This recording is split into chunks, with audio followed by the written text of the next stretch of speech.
All right, everybody. Good morning. It is Thursday, April 16th, 2026, and you are listening to the Future Number One podcast in America. Good morning, Isaiah. What's going on, brother? Good morning. Number one, baby. Number one in America. That's what we're shooting for. We've had some big days right off the bat. Very exciting. Yeah. Very exciting. Very. Today on the show, going to do some local things. We'll do traditional news for the first hour, and then the second hour, I've gotten to know this lady quite well. Her name is Dr. Helen Gelhart. She's an independent doctor with Advanced Wellness Medical in St. Louis, and she does some very interesting things around dementia. If you're getting older and you know somebody in your life that has dementia, she says that it's reversible. She has techniques to do it. She's very well trained, and she's an independent doctor. She's not getting paid from the hospital administrations, which makes me immediately love her. We'll have Act 4 Missouri in the 11 o'clock hour. A lot of things went on last night. We'll talk about them. You have Senator Nick Schroer putting his name in the hat for Senate floor leader. That's kind of a big deal. I had rumors that Ben Brown was interested in that position as well, Senator Ben Brown, in Missouri politics. And then we had the Senate, with everything shut down last night, vote on the elimination of the income tax bill. It's very interesting that you can shut down the entire the people's house as you determine whether we're going to be, I don't know. We'll talk about it with the Act 4 Missouri. The whole thing's kind of crazy to me. And then at 11:30, around that time frame, we'll see how long Act 4 Missouri goes. We'll have Andrew Muller in here. He is with the John Birch Society. So let me get this straightened out here just a bit. I like to be dead center. You know what I'm saying? So we'll have three guests, Dr. Helen Gelhart. Well, Act 4 Missouri has two. That'll be Amy Castro and Mike Compton, and then Andrew Muller. But let's start with the big news of the day. We didn't talk about it yesterday, but if you can play it, just clip number one. I want people to see what's going on at Turning Point USA. If you did not get this information, Turning Point USA, as I said from the very beginning, is beginning to just fray at the seams. Charlie Kirk is gone. They've stolen his message, in my opinion. Still free to have an opinion, Isaiah? I hope so. In my opinion, they have stolen his message, and now it has gone full on support for Israel, full on support for the Iran war, and people are not buying the nonsense. So, JD Vance, they had a Turning Point USA event, and nobody was there. It was basically completely empty. Play that video so people get a sense of what's going on at Turning Point USA nowadays. Here we go. And this is what JD Vance. It doesn't bother me. Check that out. When he speaks on issues today, frankly, even when I disagree with how he's applying particular principles. So completely empty. The most obvious completely empty. A lot more different than the memorial. Exactly. You can see how the what is it? The enthusiasm, the support, even. Yeah, it has begun to fade. So the story behind it is Erica Kirk says that she was threatened, therefore she couldn't show up. It seems more likely that ticket sales were down and she didn't want to get embarrassed because she likes to come out with the sparkling light shows and the really tight leather pants and the whole thing. And I think people are starting to get wise to it. It did not look to me like the crowd that was there was really in favor of JD Vance and Turning Point USA. There were some very difficult questions asked of the administration. And remember what I continue to say, if people pay attention to me, once everybody gets on the same page and realizes that there is a lot of nonsense going on in our country, I mean, political theater from top to bottom, just almost completely, when people start to recognize that, these politicians are going to be in a world of trouble. They have better start doing things for the American people. You don't want a violent revolution. That's not where we want to be. I don't think that's where the show wants to be. I don't think that's where Isaiah wants to be. He's in the public eye now as an alderman. We are just simply saying, listen, the people are getting wise to your connections to corporate interest. We're getting wise to your connections to the media. We're getting wise to all of it. And as we get wise as a people, not as the Robb Carter Show, not as a radio program, not as anything, but as the people begin to understand in mass what is happening, you're going to see big changes in the political landscape, in my humble opinion. I want to also talk about the Attorney General. It was big news. And again, we keep talking about narratives, right? Narratives just come and go. They come and go. They come and go. But one of the big narratives recently was that Pam Bondi was removed as the Attorney General of the United States. If you listen to Alex Jones, he's been saying that the guy underneath her, Todd Blanche, was a very bad dude, and he was the one actually running the DOJ. So we get rid of Pam Bondi. We bring in Todd Blanche. And the way they smoothed that over was it was going to be temporary. Well, now the argument is it going to be Todd Blanche, and I'm hearing Lee Zeldin's name bounced around. Let's get to Catherine. What am I talking about? Let's get to Rudy Giuliani. It's clip number 4. Let's get to Rudy Giuliani. And I would ask all of the Trump supporters there. Wasn't Giuliani the guy? I mean, Giuliani was the one that was representing him along with Jenna Ellis when they crisscrossed around the country to denounce the elections of 2020. They're the ones that said the electronic voting systems were complicit in the stealing of the 2020 elections away from Donald Trump and to Joe Biden. This was the story that we were getting. So Rudy Giuliani runs around with Jenna Ellis, and you would think, well, Rudy Giuliani has he's got a lot of name recognition. There's a lot of trust in Rudy Giuliani because the left went after him, if we remember, right? They took all his money from him and everything else.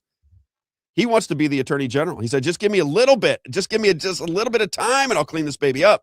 And remember, Rudy Giuliani was the guy that prosecuted the 5 mafia families in New York. He's the one that brought the RICO statutes into play where you could use. I talked about this on a podcast, Isaiah. This is where they can use conspiracies amongst people and then lay out how the conspiracies work. Wouldn't it be nice if Rudy Giuliani was the head of the Attorney General's office for the United States of America, and he started talking about all of the conspiracies and before we even get to the clip, I got something from Ann Vandersteel. Let me see if I can find this fast. Ann Vandersteel put out this, let me read this about conspiracies, right? Because that's what we're talking about. We're talking about conspiracies that nobody wants to admit to. It seems to, if you have any common sense, you recognize the conspiracies right away. But if you don't, it's all just, well, you're trying to make things up and this, and that, and the other. This is the way Ann Vandersteel, and you can check her out at Ann Vandersteel on X. She says this, and I love it. She says, conspiracy or coincidence? A conspiracy theorist questions patterns, power, and official narratives. A coincidence theorist dismisses those same patterns and random chance, even when the dots keep connecting. So the conspiracy theorist, right, and the conspiracy, what did she call him? The conspiracy theorist and the let me start over. Coincidence theorist. The coincidence theorist. Okay. Right. That's what we should call them. Okay. So let me start over because I want to get this right. That was terrible. A conspiracy theorist questions patterns, power, and official narratives. That's what we do, right? We're like, this doesn't make any sense. Make it make sense for us. That's what we ask of the Republican Party. That's what we ask consistently is just make this make sense for us. A coincidence theorist dismisses those same patterns and random chance, even when the dots keep connecting. Over the last 8 years, many so-called conspiracies have proven to be grounded in fact, evidence, and eventual admission. What was once ridiculed has, in many cases, been confirmed. So the real divide is not between truth and fiction. It is between those willing to question and those determined to explain everything away. That's why I'm not at the radio station anymore. Mm-hmm. That's the primary reason. When you're a conspiracy theorist and you're looking at these things going, it doesn't make any sense. There's too many people that are connected. And then you see the outcome. And you're like, well, that makes sense with the conspiracy because if these people were working together, it would make sense that this was the outcome. Correct? Whereas if you dismiss everything and you don't see those patterns, pattern recognition is how you determine intelligence. Mm-hmm. When you take an intelligence and when you take an IQ test, it's all about pattern recognition. Yep. And I'm just guessing that people who think they're very smart, everybody thinks they're smart, right, Isaiah? But if you I'm the smartest person in the room. I'm always the smartest person in the room, right? But if you can't pick up patterns and you don't recognize them, then you think everybody's crazy and everything doesn't make any sense to you. And when it makes sense to us and doesn't make sense to you, then you call us crazy. What else can you do? I think that's why you and I get along is because we see the patterns and we can recognize them from a logical standpoint. Exactly. And that's why I said, just use logic. Start with logic. It says, in that light, a coincidence theorist is not the opposite of a conspiracy theorist. They are the counterweight. One asks if something is intentional. The other insists nothing ever is. As more coincidences collapse under scrutiny, the alignment becomes harder to argue. Okay. Yep. So when we play this clip of Rudy Giuliani, what he's trying to get across is that give him just a little bit of time as the AG for the United States of America, and things will change quickly. Check it out. With Pam Bondi's exit, they're blaming her for politicizing the Justice Department. I took those newspapers and threw them in the toilet. And what, are they crazy?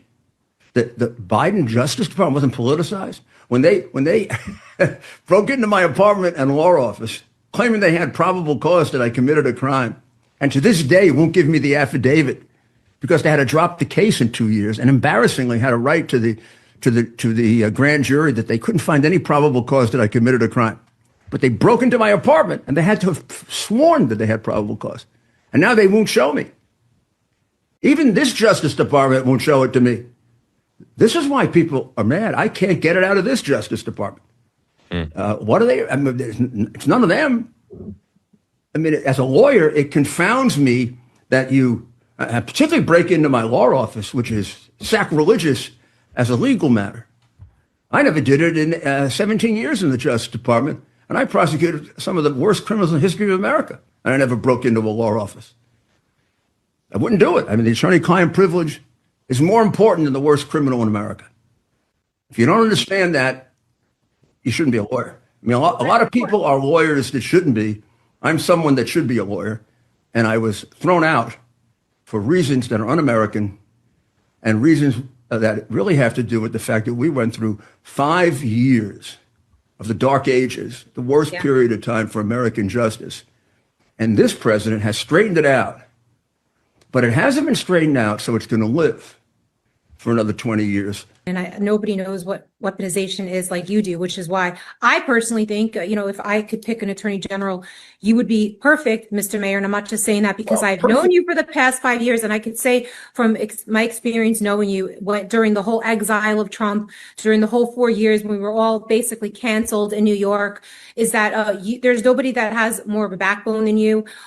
You mentioned earlier your accomplishments as mayor, as a prosecutor, but those were the good times. Like in the bad times, I got to witness your courage and your strength. And I really mean this. In the worst of times, we didn't know President Trump was going to get reelected. We didn't know we were going to make a comeback the way that we did. And you never bent. Like your backbone stayed intact. You continue to fight for the integrity of the 2020 election. You continued to speak out against the Biden regime and the weaponization. And I think that's exactly what we need right now. I really mean it. I think that we have a time right now in America, which is right now, when we could get an interim attorney general in there that could clean up the very dirty Department of Justice, something unfortunately Pam Bondi did not do. And the time is right now for President Trump to put somebody in there that is going to clean up this mess for future generations, because a Democrat could come in, a Rhino could come in 2028. And what's going to happen is they're going to come for all of us again, like they did in the past, Mr. Mayor. So that's why I'm advocating for you. I hope you don't mind that I'm doing that. And I don't mind, but I have to tell you and your audience, you're wonderful. And this is very hard to say. I have no doubt that I could reform the Justice Department. The things that I did well, I knew what I was going to do before I went into them. When I became U.S. Attorney, when I became Associate Attorney General, third ranking official in the Justice Department, I won't bore you with it, but I knew exactly what I was going to do. And we set up a drug task force that's still working, still operating today, and sold President Reagan on it, even though it was going to cost $250 million, and we were in a 10% cut, and a really serious one. When I argued in the Supreme Court, I argued in 5 district courts. That's good, Isaiah. When I became U.S. Attorney, I think people know what I did. But before, Interesting, right? Yeah, I keep thinking Lee Zeldin, another Zionist thinker, Yep. right? And the reason I don't jump off the Trump train, we talk about it all the time, is everything seems to be so obvious right now, doesn't it? I mean, does anybody really think that what is happening is real? All of the different stories about what is going on with the Iran war, when he put out the AI version of him being a doctor / Jesus, however you want to look at that, with, and everybody contemplating what was up in the screen, whether it was demonic figures up in the corner, this and that and the other. These stories are just so ridiculous that it is we talk about them all the time. You just had Matt Gaetz and Tim Burchett come out and say that foreign aliens from outer space are coming down and impregnating our women. Nobody even talks about it, like it's no big deal. Jeffrey Epstein, and that story had 300,000 kids missing, trafficked across the southern border. Nobody's even talking about these type of things. It's just, there is nothing they can say anymore that would shock the American people. It's because nobody believes it. Yep. That's the issue, is nobody believes what is being said. Therefore, you have just a gray area where nobody has any understanding of what is going on in our country, what's going on in the world, and what our future is going to look like. That is why I continue to say you have to take the bull by the horns.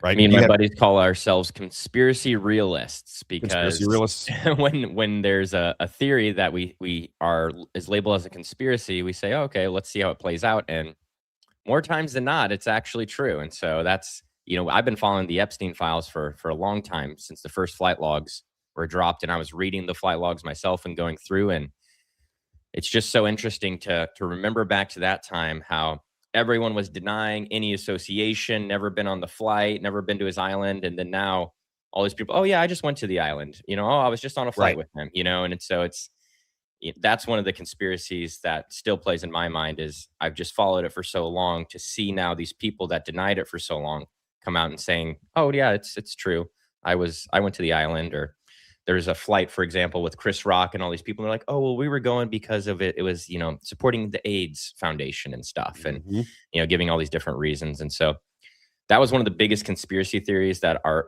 some of our friends were like, oh, that's crazy, the Pizzagate stuff, all that. And now that they're talking about Pizzagate again. And so that's how I look at it. We're conspiracy realists. Yes. And they all come out to be right. That's why I said, when you and I were talking about it the other day, you'd have a real tough time with people that were born in the 40s and 50s to believe that the moon landing wasn't real. But now, when you see all the theater that goes on in your world, you start to go, did we actually land on the moon? Was this just was this something to just raise morale in the United States after a crazy time in the 60s? Is that what it was really all about? And it's hard to know. I mean, that's the problem with our situation, is you can never know, because the people that you rely upon for information are the major news networks, right? ABC, CBS, NBC, Fox News, CNN, MS Now. You're looking to those places for information, but especially if you're getting older, my older audience, and I'm older too, but I'm just saying, if you're somebody who got caught into Fox News and got addicted to it like I did, You have to at some point start to realize that it's just a war machine. It's just a mouthpiece for the mouthpiece for the leadership of the Republican Party. I mean, if you go back to Sean Hannity, and one of the reasons I always talk about Sean Hannity with my listeners is Sean Hannity loved Mitt Romney. I mean, absolutely loved Mitt Romney. Donald Trump took him to the shed. You don't hear about that on Fox News anymore. He loved John McCain. When John McCain doesn't win, that slips away. It is just whatever the establishment within the Republican Party wants them to say, that's what they'll say. That's why it's very difficult to get excited about any news that they break, because it doesn't really mean anything. This morning, I know you don't watch Fox News, but like I said, I've been as I'm getting the clips ready in the morning, I put Fox and Friends on just to see what they're saying about the headlines and what's their spin on things, Yep. And this morning I was listening, they were talking about the Iran war, and as they were wrapping up, I think his name's Michael, I can't remember his last name. He's like, and remember, folks, we are winning the war in Iran, no matter what all the other networks are saying. And that's how they ended the show. It's like, right. Okay. Yeah. We're winning the war. And Donald Trump will say we're winning the war. He's closed the straits. All the news around the world is saying completely different stories, and you don't really know what to believe, right? You want to believe what we're being told. When he says the war is over, everybody goes, yeah, excited. I don't think many people want to be in war over there. So if we could make that change and we can bring our troops home and just get out of that mess over there, I think people would be very excited. And then there's another contingent that thinks Iran wants to nuke the world. They hate Americans, death to America. And 2 weeks away from a nuke for 30 years. For 30 years. And the Ayatollah came out and did a press conference in 2019. And he said, when our people are chanting death to America, they're talking about death of America, about the American government, not the people. We're saying that your government is corrupt, that they are creating war all over the world. They use their CIA and they use their currency to overthrow governments around the world, which we all see with our own eyes. And even the CIA admits it. So when they say it to you, you're like, okay, but I got to be pro-America because we're in a time of war. So I have to root for, and I guess we all have to, you have to root for the troops. But I don't have to root for this government all the time because I think they're full of it. I think people are starting to recognize that. I got to talk about Trump just a little bit because I'm perplexed by him. There are so many people that are kind of split within the Republican Party, the MAGA movement.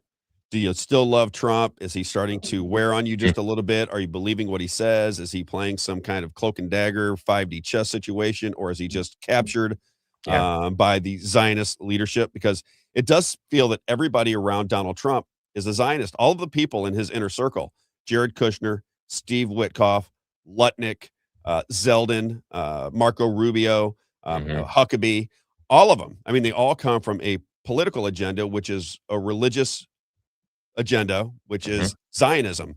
Yep. And they even had one of these, Pastor Hagee was out last night. I was watching him. Oh yeah, John Hagee. I think he said there should be no separation between church and state. And he said that Jesus is going to come back as a Jewish rabbi. Jesus is going to come back as a Jewish rabbi. Exactly.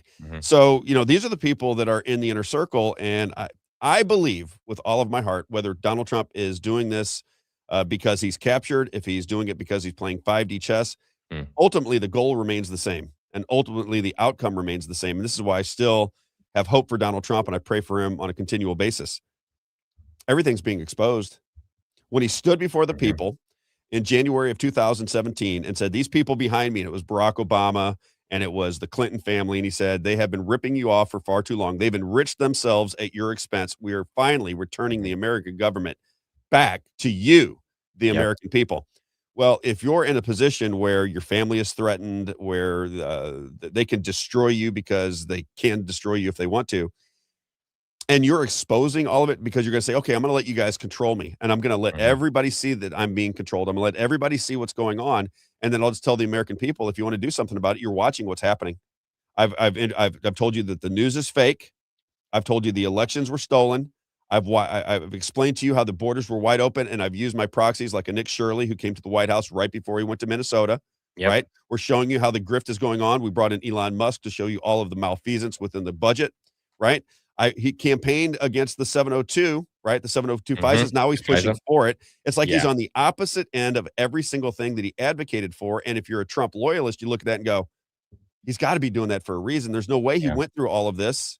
There's just no way he went through all of that disaster for that amount of time if he didn't have good intentions. And I don't know what the answer is, but I think the outcome. Even hate from his own people in the Republican Party, right? In his first term, is they didn't want to support him and things like that. And so he went through all of that. And And now they rally around him like crazy. Yeah. So right?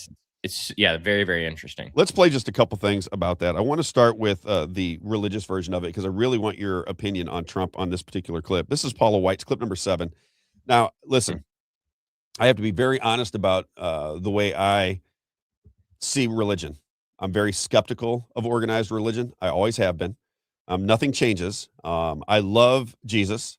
I consider myself a Christian because I gave my spirit over and my soul over to Jesus and ask for him every day to guide me in the right direction. Every single day of my life, I'm talking to God all day long. That's me. That's how I roll.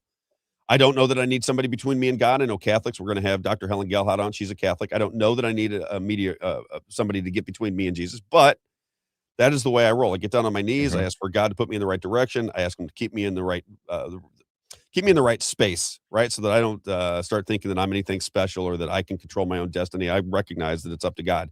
But when I see this organized religion surrounding Trump, it just feels fake and phony to me. Is it again where Donald Trump is just simply trying to expose it? Because this Paula White is the most bizarre person to have in the White House. I just don't understand it. But here she is, Paula White. It's clip number 7.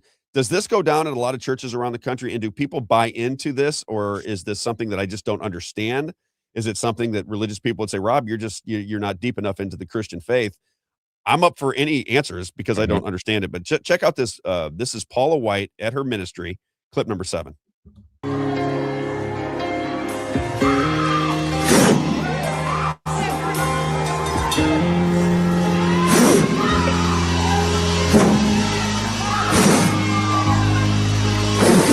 Look at that crowd.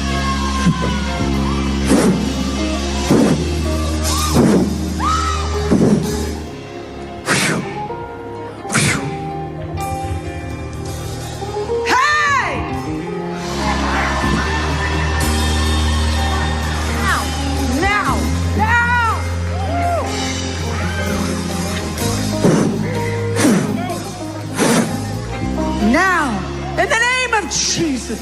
And woo! Fire, fire, fire, fire, fire, fire, fire. Oh, come on. Now you are somebody who has a degree in Bible study. What do we make of these? Yeah. I don't even know what to call that. What do we make of that? What is your take? Yeah. So without making that everybody is mad. not, I mean, if you read the Bible, the thing that confuses a lot of people is that the Bible talks about I don't want to say mystical things, but things that seem maybe mystical to us or foreign to us, right? About speaking in tongues, healing people, those types of things. You know, it's not in our normal society that people are going around and just healing people and they're walking and the blind are seeing. You know, we're not necessarily seeing that every single day. And so when you see something like this, people are just going to be turned off. And that's what I was talking about the other day, is that Paul talks about this and how these are things that we can do, speaking in tongues, for example, but we shouldn't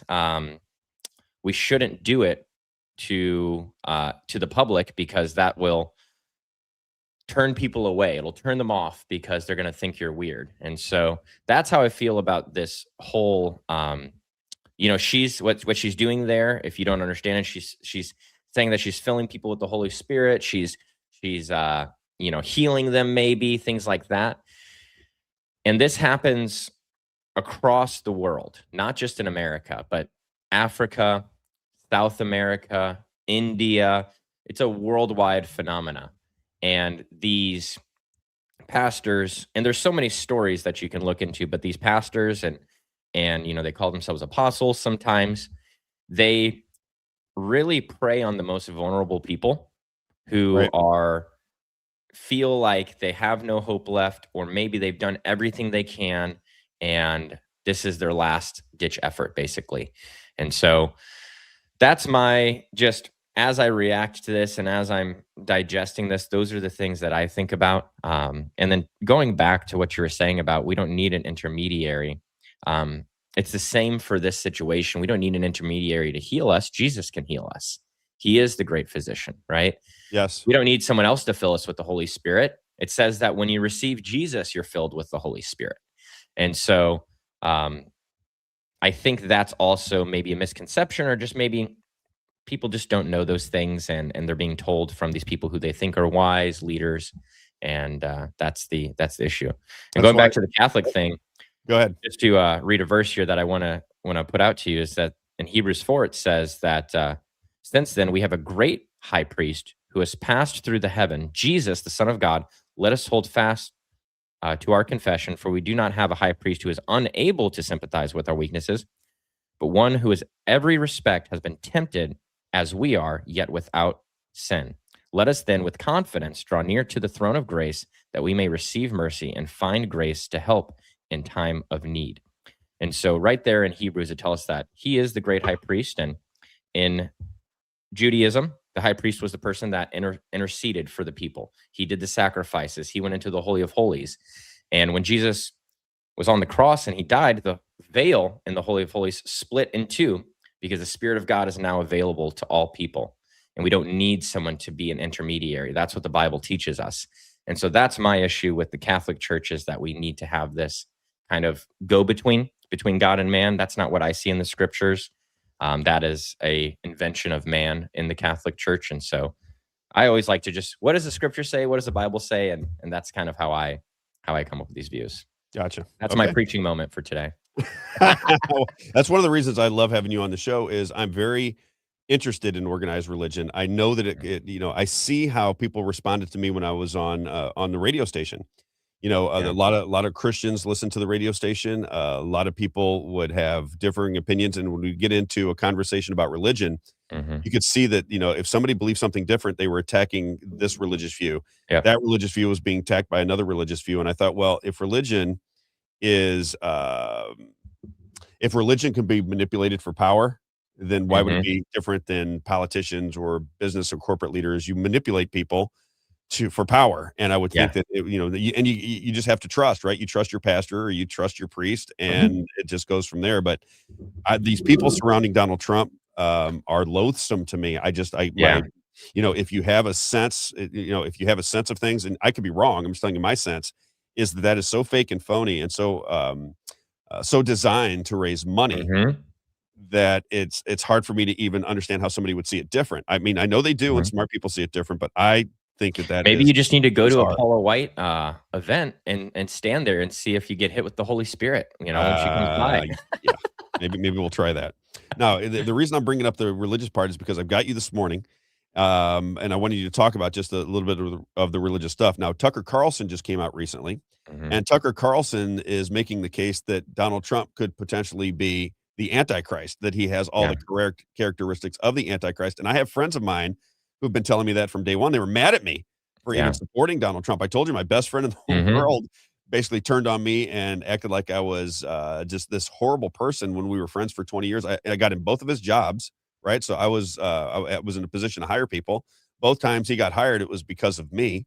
And then he calls me all kinds of crazy names. I'm like, man, where did that come from, brother? I don't know. I understand you're mad at me, but holy cow. All right, let's go. Clip number 8. This is Tucker Carlson talking about Donald Trump potentially having the characteristics of the Antichrist. Check this out. A king who will do as he pleases. He will exalt and magnify himself above every god, and will say unheard of things against the God of gods. He will be successful until the time of wrath is completed, for what has been determined must take place. It's all ordained, in other words, preordained. He will show no regard for the gods of his ancestors, nor will he regard any god, but will exalt himself above them all. So to a lot of Christians, or people who know the Bible well and believe in it, these predictions in both the Old and the New Testament, and there are others, seem to fit what we were watching. Here's a leader who's mocking the gods of his ancestors, mocking the God of gods, and exalting himself above them. Could this be the Antichrist? Well, who knows? At least that's my conclusion. Interesting that he's going that direction. Again, I got to get Dr. Shiva on the show. I have got Dr. Shiva. I love you. We're going to play an entire clip around not too far from now. So we'll get to this, and then we'll talk about, because I wanted to bring Tucker up for that particular clip, because Dr. Shiva, as I continue to say, I think has been the most accurate as far as people that I've interviewed about what is going on. He said, Rob, these people work together. Everybody that you think hates each other, they don't. He goes, just look at the way the Republican and Democrat primaries work out. They all hate each other. They call each other names. They insinuate that they're crooks and criminals and this and that and the other. And then as soon as somebody becomes the president of the United States or the nominee, they all circle the wagons and they're best of friends. He goes, and that's just the way it works. It's worked that way throughout time because it's a controlled system. He said they're all working together. He goes, the thing that I love about it, and we're going to play something called The Swarm today, and I'm going to let you guys see, and please like and share, because if anything, I want Dr. Shiva's message to get out so people can argue with it, contemplate it, tell me whether you agree with it or don't agree with it. What do we got to do to like and share? Again, this is a great time to say, we were down on X earlier, so I can already see that that's having an effect, and I had to retweet yours because they weren't letting me get mine out. So, oh my gosh, here we go again. X is so funny with throttling people and different things like that. They all do it. Yeah, but like this video right now, whatever platform you're watching on, whether it's Rumble, YouTube, Facebook, X, like the video, share it, repost it, leave a comment if you're watching this back later. Maybe you're listening on Spotify. We post the shows usually in the afternoon after the show on Spotify. So if you want to watch it live, come over on Facebook, Rumble, YouTube, or X to watch us live. And if you want to support the show, best way to support the show is to donate to the People's Lobby Missouri. We had some people who did yesterday. Or you can thank you for that, everybody. Yeah, we had a big day yesterday. That was fantastic. Drop in you can subscribe on Rumble too. That'll support the channel. You can throw in a donation as well. That's all going to go back into the show to get better cameras, lighting equipment, all these different things to help push the show. Maybe even putting out some ads. That's what Rob and I were talking about this morning, is some digital marketing ads to help push the show too. But we need your support. We need the community to come behind us so that we can get this message out to the people and get things done. Okay, yes, let's talk about Trump and his conflicting statements on that AI video, or the AI version he put out. Where I'm excited. When he put it out, I don't get offended by much of anything. I just be honest with you, it's very difficult to offend me. But when I saw it, I'm like, well, why would you put that out? Because you know that is going to offend religious people. If you're a highly religious person, you see that, you can call it blasphemy. That's why I asked you yesterday, is that how people are going to see this? But regardless of anything, that it's not something that is going to resonate well with religious people, especially Catholics. So why alienate Christians? Why pit them against each other? Why have them defend you? It just didn't make any sense from a political standpoint. I know that a lot of my friends go, Rob, have a sense of humor. I got a sense of humor. I said it didn't bother me. I'm just looking at it from the political lens that it's bothering a lot of people. And, if you have deeply held religious beliefs, these things annoy you very much. So why do it, was my question. Okay. So let's get to this. This is just a small clip. I ask everybody to watch it. If you're watching the video version, check it out. This is Trump conflicting statements about his AI, I guess, picture that he put out. Yeah, is that the way to his describe it? AI image that he posted. Yep. AI image. Check it out. Some Catholics were not so happy about the image of you looking like the Pope. Oh, I see. You mean they can't take a joke? You don't mean the Catholics, you mean the fake news media. Not the Catholics loved it. I had nothing to do with it. Somebody made up a picture of me dressed like the Pope, and they put it out on the internet. I did post it, and I thought it was me as a doctor. That's not me that did it. I have no idea where it came from. Maybe it was AI, but I know nothing about it. I just saw it last evening. Actually, my wife thought it was cute. She said, isn't that nice? It's supposed to be me as a doctor. Me as a doctor. And there were so many people that came out and did jokes about that, how ridiculous that is. I thought it was hilarious. Does it not seem ridiculous? I mean, does that look like he's being a doctor in any way, shape, or form? I mean, it just, the whole thing doesn't make sense. He said that he didn't do it, that it was AI. Then he came out later, said that he didn't do it. Pope he did and do it. Red Cross. Yeah, and then he said, he said it was he was a Red Cross guy. Then he was a doctor, and it's why a lot of people are beginning to say, what in the world is happening in this country? I want to support him so bad. The other side scares me so much that I want to support Donald Trump. But all of his key supporters are beginning to jump ship. Alex Jones, Tucker Carlson, Candace Owens, who was the most recent one that Megyn Kelly. Megyn Kelly is another one. So the major players within the game are starting to jump ship. And those people, whether you like it or not, whether they're in the bubble or working with Donald Trump is not the point. They have enormous platforms. If I'm going through my feed and I'm just a political person, I'll see Tucker Carlson, Candace Owens, and Megyn Kelly through my feed every single day. I can't get away from them. There's nothing I could do to get them out of my feed. It's like they force you to pay attention to what they're saying. But then you have somebody like me who says, wait a minute, I have a different perspective. We'll spend the money, we'll do the likes, we'll do the shares, we'll put it up on multiple different media outlets, and it's constantly being suppressed. It just is. It was suppressed when I first started. We'll have to work around the algorithms because I believe it can be done. But you got to admit, Isaiah, we talked about this from the beginning. It does get frustrating, right? That you constantly are playing this game with the computers trying to figure out how to get your message out because they're constantly trying to squash it. And it is bizarre. And remember, we talked about it yesterday. The reason I believe Charlie Kirk is no longer on this earth, supposing that everything was real with that situation, is because he was organized. That's why. The people that organize Martin Luther King, Malcolm X, right? Charlie Kirk, political leaders that organize people to take care of themselves, to work together, to not let the establishment and the media determine how they think about everything, but just maybe, as we said, maybe it's true, maybe it's not, but you're more communal and you can agree to disagree. Those people, they don't last very long. Jesus is a perfect example, right? Yep. So 3 years of ministry, that's all he did. Yes. Yeah. So I just say, keep trying, everybody. I appreciate all the efforts to like and share it. Keep going. We're going to work through the algorithms. We'll get it all figured out, but we're up on all platforms today. Looking good. Are we up now? Yep. We're all good. It got up on X on mine or on yours? Yeah, you're on. You're good. I can see yours online. Yep, I can see yours live right now. Right. When I first went, it said these videos cannot be posted, or the video cannot be posted, or something. When I first tried to share it. Oh my gosh. Yeah. All right, let's get to this then. I want to play Dr. Shiva for you. So this is a long one. So we'll take an early, kind of an early break so you guys can watch this. I ask that everybody pay attention to this. We're going to try to get this out as far and wide as we possibly can. Dr. Shiva, to me, is a brilliant man from India. You've been to India, and you said it's a beautiful country. Yep. He is open to having conversations with anybody. He challenges people to have conversations. He challenged Dr. Darth Fauci when everybody loved Dr. Darth Fauci. He was America's grandpa, if you remember, and everybody loved him. And he said, I want to challenge Dr. Fauci to a debate on COVID, whether the treatments for COVID, because he's lying to you. I can prove that he's lying to you, basically. This guy's an idiot. He's going to get a bunch of people killed. And he did, right?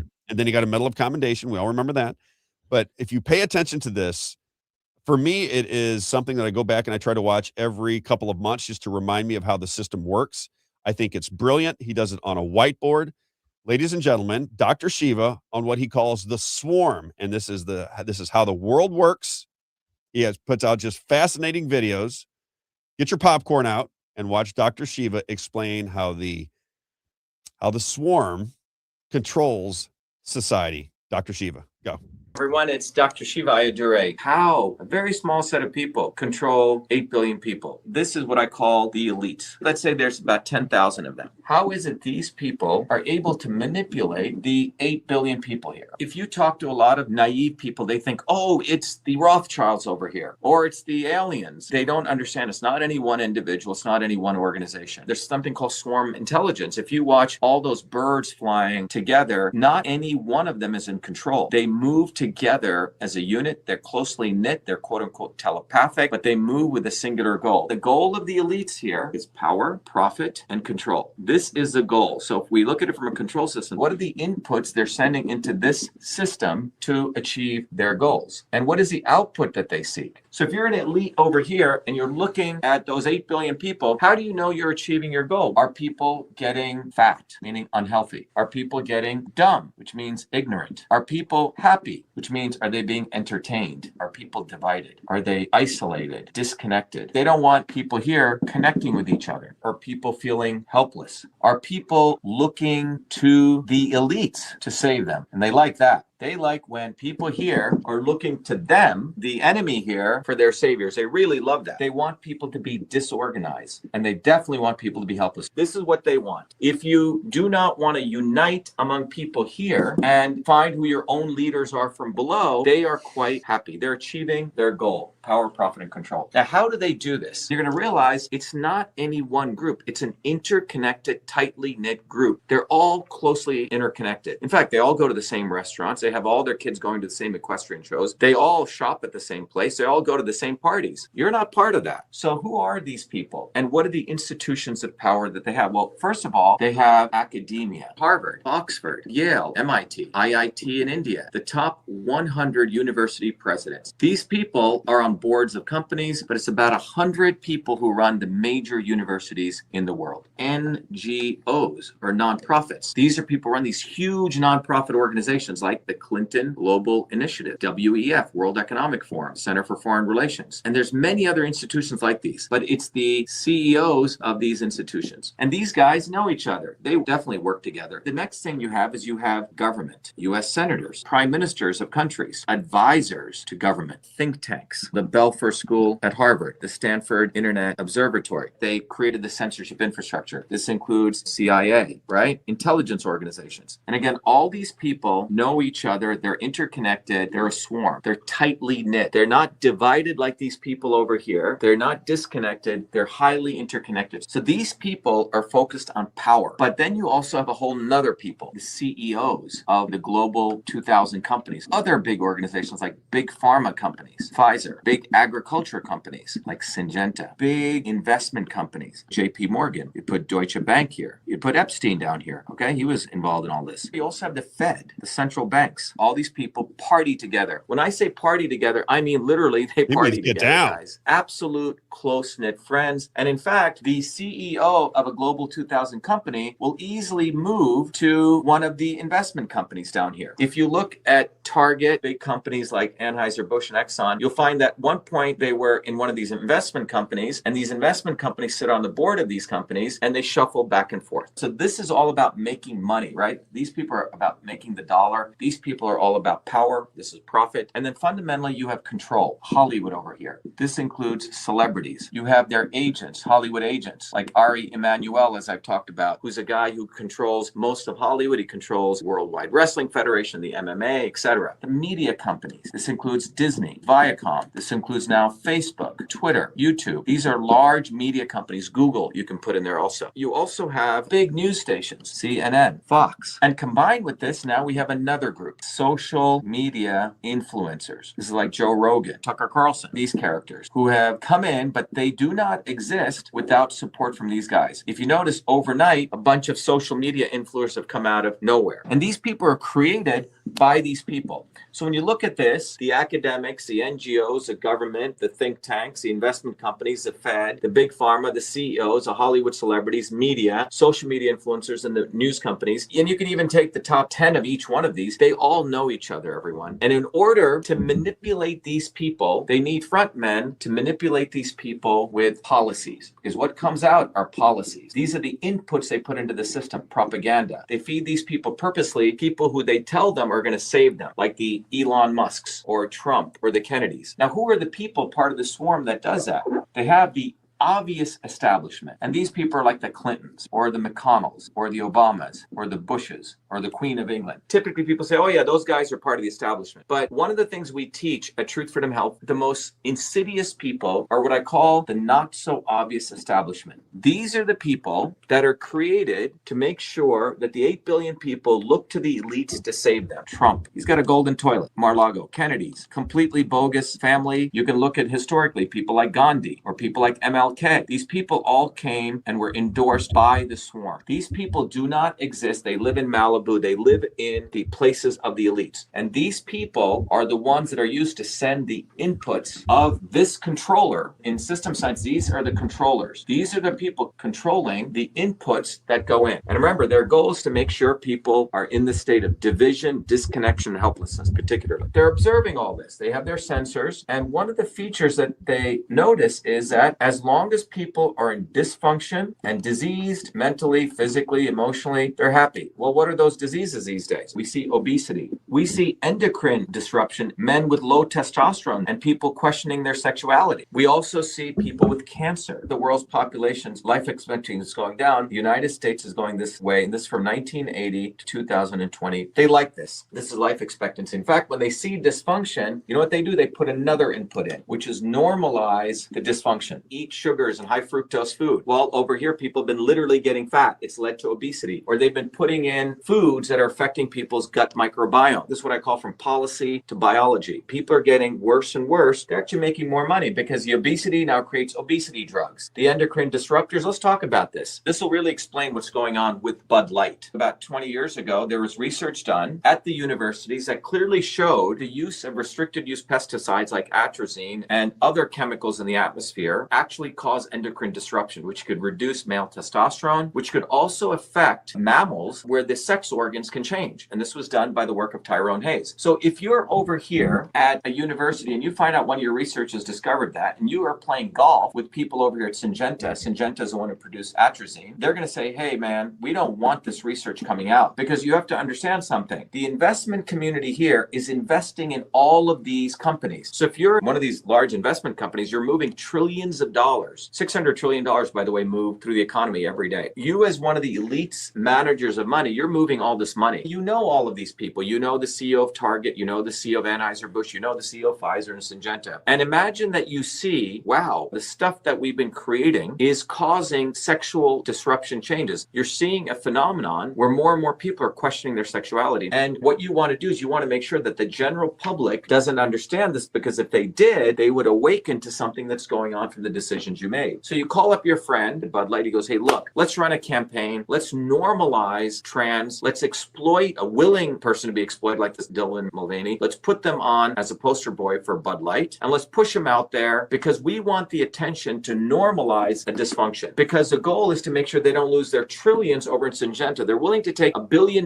hit over here, but they want to save their trillions in big pharma and big ag, because they're all part of the same family. They all do favors for each other. And then again, you would go do it at Target. You try to normalize it because you don't want people over here to understand the bigger picture. But you are interconnected. You could strike deals left and right. Let's do a marketing campaign in here. Let's normalize. Same thing if you can look at what's going on in obesity. All these pharma companies are making big money from obesity drugs, but there's movies on Netflix and Amazon promoting fat people as a norm. What's happening over here, you have people who are pro-fat and people who are anti-fat people. You have people who are pro-woke and anti-woke, and they don't care. So you have a bunch of these idiots writing books against woke companies and anti-woke companies. You have people creating apps, only shop at anti-woke companies, don't go to woke companies. But you guys understand that these guys don't give a damn? They're making money anyway. The investment bankers are going to make money from woke companies and anti-woke companies. But what's occurring here is people are being divided. These guys are happy because they're inputting policies and propaganda. People here are being divided, and that is the goal, to achieve power, profit, control. So as long as these people work together as a swarm to control the policies and the propaganda, and they provide false heroes, and they're using the Trumps, the Kennedys, and Gaudis, all of them who talk a big game, their goal is to make sure that you never understand this, that you keep thinking, oh, Kennedy's going to solve the problem. Trump is going to solve the problem. They don't want you to be leaders in your own communities. They want you to outsource your future to people like Trump or Kennedy, because they're part of the swarm. And you keep getting more unhealthy, more ignorant, more entertained. But most importantly, you are divided. People here don't organize themselves to smash this people up. And this is the history of human oppression. They have it down to a system, a goal, they have a controller, they have specific inputs, and they manipulate billions of people to achieve this state. They produce dysfunction. They don't give a damn if you die. The life expectancy in the United States, your children are going to die sooner than you. And they've achieved their goal. They don't give a damn. Do you understand? These people are eating organic foods. They get the best restaurants. They get the best insurance. They get the best healthcare. And this is what they want to achieve. And that's how they're controlling people. The other way they're controlling you is they want you to keep looking to the elites like Trump and Kennedy and all these people to save you. They want you to look to the swarm. They do not want you to ever support a Malcolm X or a Dr. Shiva or you. They don't want you to become leaders. And this is a goal. As long as you're divided, as long as you're looking over here, you're going to achieve their goal of power, profit, and control. So what's the way out? How do we win? The first way we win, everyone's got to be aware of the science of systems. Without this understanding, there are goals, there are controllers, there are systems, there are intelligence, and there are dumb systems. You are never going to break out of this because you will think everything is, oh my God, we got to talk about aliens and UFOs and flat earth or this. All those may be interesting topics, but they don't come down to the fundamentals of understanding this. And the only way out of this is people here have got to understand the principles of system science. And the good news is you can learn this at Truth Freedom Health. So first of all, learn these principles at Truth Freedom Health. That's the only place. This is my gift to people. We've made it accessible to all your children. Any person who goes through the course, you can give it to your children. Anyone can learn this. But the goal is go to Truth Freedom Health and you will understand the science of systems. So we've created that weapon. And with this weapon, this is a hammer here, we have a way to smash this swarm. But without the understanding of this, without you understanding this system science, without you understanding the knowledge of systems, you will never break out of this. Please volunteer. Go to shivaforpresident.com, volunteer. And by the way, when you donate, I don't like to take people's money for nothing. I give you books and courses and access to the entire community at truthfreedomhealth.com. So please take advantage of that if you want to donate. But if you don't want to donate, volunteer. We're going to be getting on the ballot in all the states. So we need people on the ground. So go to Shiva for President, numeral 4president.com and volunteer, volunteer, volunteer. Our campaign is about mobilizing you. We have a whole program that we want to train you to be a leader. So we get connected. We're no longer helpless. We stop looking to these fools like Kennedy and Trump and all these other people because where have they gotten us? They're part of the system to increase power, profit, and control. This is why a small set of people, the elites, to keep getting richer and richer off the backs of people. This is why these people are able to control you because they make you disconnected and divided in a very, very systems way. This is the science of systems that they're using. There's about 10,000 people that learn this science. This is not accidental, everyone. What I'm here to tell you is once you understand the engineering physics here, we can smash these people and make a society where people are decentralized but connected. We're no longer divided, but we're united with the interests that we have to face their propaganda and destroy them and to no longer follow false heroes. And that's what this is about. Because the way we're going now, as I've talked about, those in power want to kill you. It's not a hyperbole. They want to kill you. The movement for Truth, Freedom, Health and our campaign for Shiva for President is about making sure you live long and prosper. And the only way to do it is you have to become aware of this, recognizing that there's a systems process. Fortunately, truthfreedomhealth.com exists. I wish I didn't have to go do this. In fact, our parents should have done this first. But anyway, Truth Freedom Health exists. Our campaign exists. So go to shivaforpresident.com, become a volunteer, become a warrior scholar, truthfreedomhealth.com. Every Thursdays at 11 a.m. and at 8 p.m. I do a open house and we have our 8 p.m. town halls for our campaign. Please join them. You can RSVP at vashiva.com/orientation. The other important you can do where we start taking control of our lives, that you start supporting one of us. I'm one of you, leaders, bottoms up. I didn't grow up in a Kennedy compound. I didn't grow up with golden plated toilet seats. I grew up like you guys. And as a part of that, make sure that you share this video. Hit the share button. Make sure you retweet it. Make sure you click the notify. Make sure you put comments on, because you know that I've been exposing their false heroes, Elon Musk and the Kennedys and all their not so obvious establishment people. So their retribution is to shadow ban me. My tweets used to get 500,000 views per day. Today, I'm lucky if I get 5,000 views per day. And then they put keywords if something starts going viral to stop that. So the way you can help is sign up as a volunteer so we get on the ground. The future is offline. I need you to go share these videos, get it out there, and become a Truth, Freedom, Health warrior. That's the ways you guys can help, contribute. Anyway, there you go. So anyway, I hope this is valuable. Be the light, shivaforpresident.com, truthfreedomhealth.com. Thank you, everyone. Be well. Be the light. Have a good night. Have a good morning, good afternoon, wherever you are. All right, Isaiah, what'd you think? It was good. I hope I gotta. You left, so I gotta switch this around here. Let's see. There we go. What'd you think of that? What's your first initial take on it? How do we get this switched back? There we go. Sorry, since you left, this is that was accidental. I was trying to pick up my phone and hit the keyboard. There we go. Okay. There you go. You're audio only right now. There we go. Had to make it work. No worries. What's your? We got just a few minutes before we bring Helen in. But what was your take on that? I saw I don't trust any of these people, including Shiva, says one of our listeners. And I see the reason that rings true to me. I'll just tell you why it rings true to me. Yeah. And look, I don't know Dr. Shiva any more than I know, some random stranger. President Trump. President Trump, exactly. The reason he rings true to me is that was done years ago. Yep. That was done years ago. And this was when a lot of people couldn't figure things out. And he did this at a time when Donald Trump was incredibly popular. And I remember I've interviewed him 4 times. And I said to him, is this just a system? Because I before he even was talking about the systems things, I said, it just looks like a system. When you go into a big corporation and you've got maybe, 1,500 people working or 2,000 people working, the first thing you try to assess is how does this engine produce a product? How does it create money? Where's the money going? Who's getting the money? I mean, you look at the entire system because there's a lot of different, departments within a big company, right? When he describes that, it rings true to me because it does feel like a systems situation. It does not feel, that's why everybody, even Catherine Fitz, we'll play clips of her later. She goes, I don't know who runs the system. And she's been in it her entire life, and she's a brilliant woman. And she says, I don't know that you can ever know who runs the system. So it would make more sense. And when he said, as birds are flying, they all seem to turn in one direction at the same time because they're all connected in a way that you don't really understand. They know how the system works, so they work within that system. If Tucker Carlson wants to take shots at Donald Trump all day long, he's going to have people that love Tucker Carlson that think he's doing the right thing, and they're going to follow him whatever he says. If Donald Trump comes out and says Tucker Carlson and Candace Owens and Alex Jones are all fools, it still feeds the narrative within that system. And none of those people are trying to organize anybody. It's what I said about Donald Trump in the elections.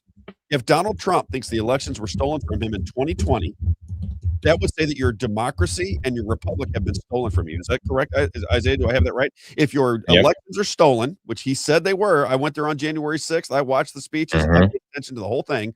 If your elections are being stolen and you're the president of the United States, at some point, isn't that the number one thing you have to be fixed? Isn't that something you're on television talking about every day? We have to get the machines out of our system, people. You got to organize within your states. You must organize because you must have control over your politicians and your parties and your government within your states. You have to start putting yourself back into a position where you have control of your own destiny.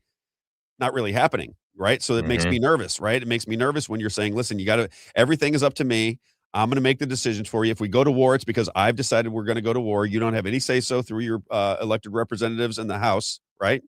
Yep. These are the things that make me nervous because it feels to me like he's right. I don't know where you would say that entire presentation is off the rails, especially with hindsight in the rearview mirror as to what is going on right now.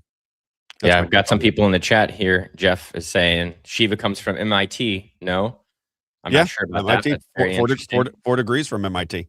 Yep. And then Kathleen Starr, I know she's wanting to send us a video or something, an explanation of the AI Trump photo. So you can send that to Rob at the Robb Carter, or you can send that to me at Isaiah Asher on X. Just DM it to us and we'll check it out and see if we can get it on the show sometime. And then Jenny's asking, what did he say the link was? I think it was trustfreedomhealth.com. Is that correct? Let me look it up here. He kept saying it over and over. I think it's truthfreedomhealth.com. Truth Freedom Health. Okay. I'll look it up here for us, but just wanted to at least answer those questions in the chat that we're getting. I've watched that. I've probably watched that video to try to really absorb it and take my own mental notes so that when I'm on air, I always remind myself that when we're talking about aliens and UFOs and COVID shots and whether it came from Wuhan, China, or whether it came from Ukraine or whether it came from Chapel Hill, I always remind myself that it is the fight that creates the money. It is the fight. It is the left-right paradigm. It is the Republicans and Democrats. I was talking to one of our PLMO people last night, and somebody came and spoke, and she said, we said we don't want the AI data centers. Everybody's pushing back against the AI data centers. And this person said, you better get them before China. And somebody, and then the people get voted out in Festus. Somebody brought that up. And the person who was speaking goes, well, I'm telling you, I know who the Democrats are, and you certainly don't want the Democrats. And it's always the same argument. There's always a boogeyman. There's no, hey, you guys should, if you guys have organized and you don't want AI data centers, it's not for some spokesperson from the Missouri government to come in to you explain why you're stupid. But there's a lot of people that fall into that trap. I mean, they just do. They hear it and they go, well, that sounds reasonable. That sounds reasonable that we want to build a prison around ourselves where everybody can surveil us 24 hours a day, 7 days a week. And control our currency. That sounds fantastic. We should do it. I'm not doing anything wrong, so what do I care? Jobs. It'll be so fantastic. I mean, it just doesn't make any sense when you take a step back and think about it. But it continues on. Do we have Helen? Did Helen chime in? So I was going to say Helen did email me. She thought she was coming on at 11. I looked at the communications. We did tell her 10, so apologies. I'm emailing back and forth with her right now to see if she can jump on. But we do have other guests at 11, so we wouldn't be able to shift that. We got 11:30 people coming on. So I'll communicate and I'll keep you updated through our email communication if she's able to jump on. You got it. But I think we might have to punt it because I'm sure the doctors we have Act 4 Missouri coming on at 11, and there's a lot of news. Let me just get to some of that news that we'll talk about with Act 4 Missouri because we're kind of let's see here. So this is coming from somebody who goes by St. Louis Woman on X. A lot of people are starting to follow her. I'll give her a shout out because people in my circle send me clips or send me things that she posts on X all the time. She goes by St. Louis Woman. Says, how many taxpayers knew that MoDOT diverted road funds for data center infrastructure? How many taxpayers knew that MoDOT, diverted road funds for data center infrastructure? You do realize we're funding all of it, right? This is plain robbery. Our roads are in horrible condition. Yeah, they threw some new sidewalks in, but fiber optic cables are not for us. And then she lays out all of the information that is in these AI data center bills. And it's again, these people are like magicians.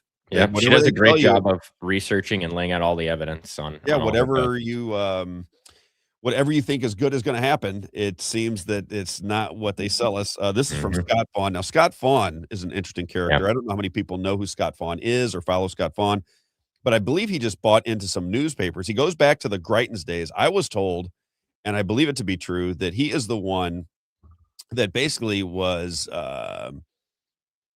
he was the instrument. I don't want to get in. I don't want to get in any legal trouble. He was the instrument that had Greitens removed as governor. He was one of the key players in this. Okay. Now he's buying up newspapers that political newspapers. I think 4 of them, right? He bought 4 of them. He's buying up political newspapers. But every once in a while, a blind squirrel finds a nut because I think what he says here is true. This is from Scott Fawn. Now he's a political insider. I don't know if anybody knows anything about Scott Fawn. I'd love to hear about it because I've met him. I shouldn't say I met him. I've been in the same room with him a couple times. I don't know why he's getting so much political power. I don't know where this comes from. How do you get so much political power to where you can interview anybody whenever you want within the political establishment? He's got his own television show. And I'm like, well, how do you get into this position? How do you get into the position of doing these canned interviews? I feel like he's the Fox News of Missouri. He is. That's what I'm saying. But how do you get to that position is my question. How do you get the trust of the Republican establishment to constantly go on your television show? And he does this little, does like I don't even know what it's called, maybe a Facebook Live type of situation where he's interviewing people. Don't know him, not saying anything negative about him, but I've heard that exactly like you said, he might be the Fox News person of Missouri. This is what he puts out onto X. It says, while the entire way Missourians are going to be taxed is being decided, the Capitol Police have the Missouri State Capitol locked while the Missouri Senate is in session. So this is last night. The people who pay for the Capitol are literally locked out while their Senate, whose salaries they pay, is in session. I was told by the Capitol Police officer that I am not allowed to unlock the door after hours. How is it after hours if the Senate is in session? Why are the elected officials so afraid of the public? The arrogance is astounding. Now, here's something we agree with.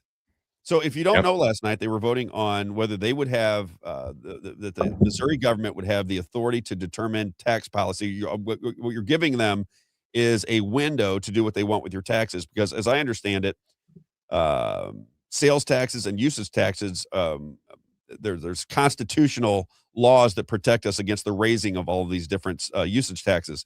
Now you're going to take that off the table and give it to the Missouri government, who, you can trust them if you desire. I'm not saying that these people are not trustworthy that are in there right now, but I see nothing that would give them my trust. Isaiah, am I wrong? Are you seeing it any different? No, that's how I feel as well. Be different. I mean, my senator, Ben Brown, is who I trust.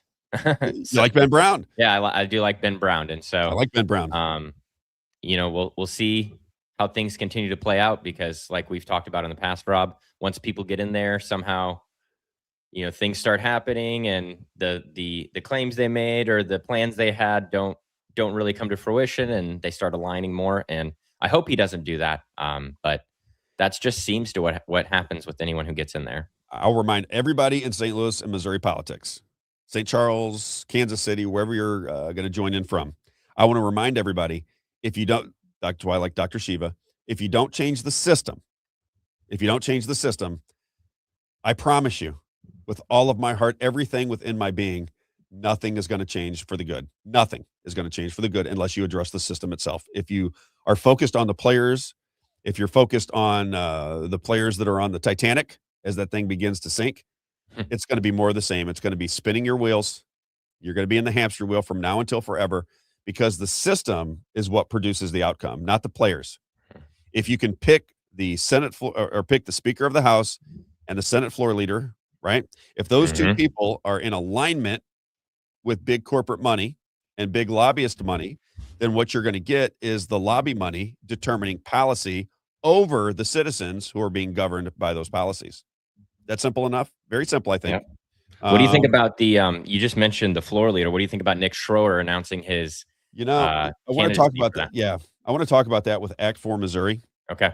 I personally like Nick. I worked with him at News Talk. Did some interviews with Nick. We have similar circles of friends that we were hanging out when we were there. The Freedom Caucus whole operation is not something that I don't know what I want to make of all that. Yeah. But I also understand, and I'll just say this, I also understand that sometimes you got to move through the system to get into a position of power because you ultimately want change. And I don't know enough about what Nick's ultimate motives are. But I could certainly understand that being an argument, right? Both for him and Ben. You got to play the game in order to get into a position of power, and then you can actually stand up tall and do something. So we'll see. I don't know. I like what Donnie says. I like, but ... That's kind of where a lot of people are, right? I think that's with anybody that's in the system. But if you're telling me you want to go for the Senate floor leader position, that at least tells me you're trying to get into a position of power. It's the same thing with this Alex Riley guy. Does anybody know Alex Riley in this area? He's going to be the king of the House. He's going to determine all legislation here before too terribly long. So if Alex Riley doesn't want to take up legislation because corporate money wants certain things in place, and that is what funds the Republican Party and the Republican organizations there's some Republican organizations in the state of Missouri that are just so despicable. I don't want to get into name calling, but I'll tell you what, you watch how some of these organizations work with the powerful, and it is just maddening that people donate their money to these places. It is just, it's gross is what it is. Yeah. You know who I'm talking about too. I know many people know who. Yep. Oh, we lost you, Rob. Oh no. There we go. I see me. Yeah, there you go. I lost you for a second. That call themselves grassroots organizations, Republican organizations, and so forth. And I will not do it. You'll have to figure all of those organizations out on yourself or by yourself. But to me, after watching them, after trying to be nice to them, after inviting them into my circles, and watching how they operate, they are nothing more than a mouthpiece for the establishment. If they can come out as a grassroots organization and you believe that they are a grassroots organization, yet they can sell you on establishment ideas, can't you put two and two together? Is that hard to understand for my grassroots friends? They get mad at me because they say that I get too angry and this and that and the other. Well, look, I'm a very measured person. I think you are freezing, Rob. That's freezing? That's what people are saying. You keep freezing. I'm not sure if there's something. You keep coming back, thankfully. So it's only for a minute. It's not on my end because I've not touched anything. Yeah, you're good. But for not to see that, I think is detrimental to the grassroots movement in the state of Missouri. But the citizens are going to have to recognize that, because if you come out and you start pointing fingers at these other grassroots organizations, it makes you look bad. So I'm not going to do that.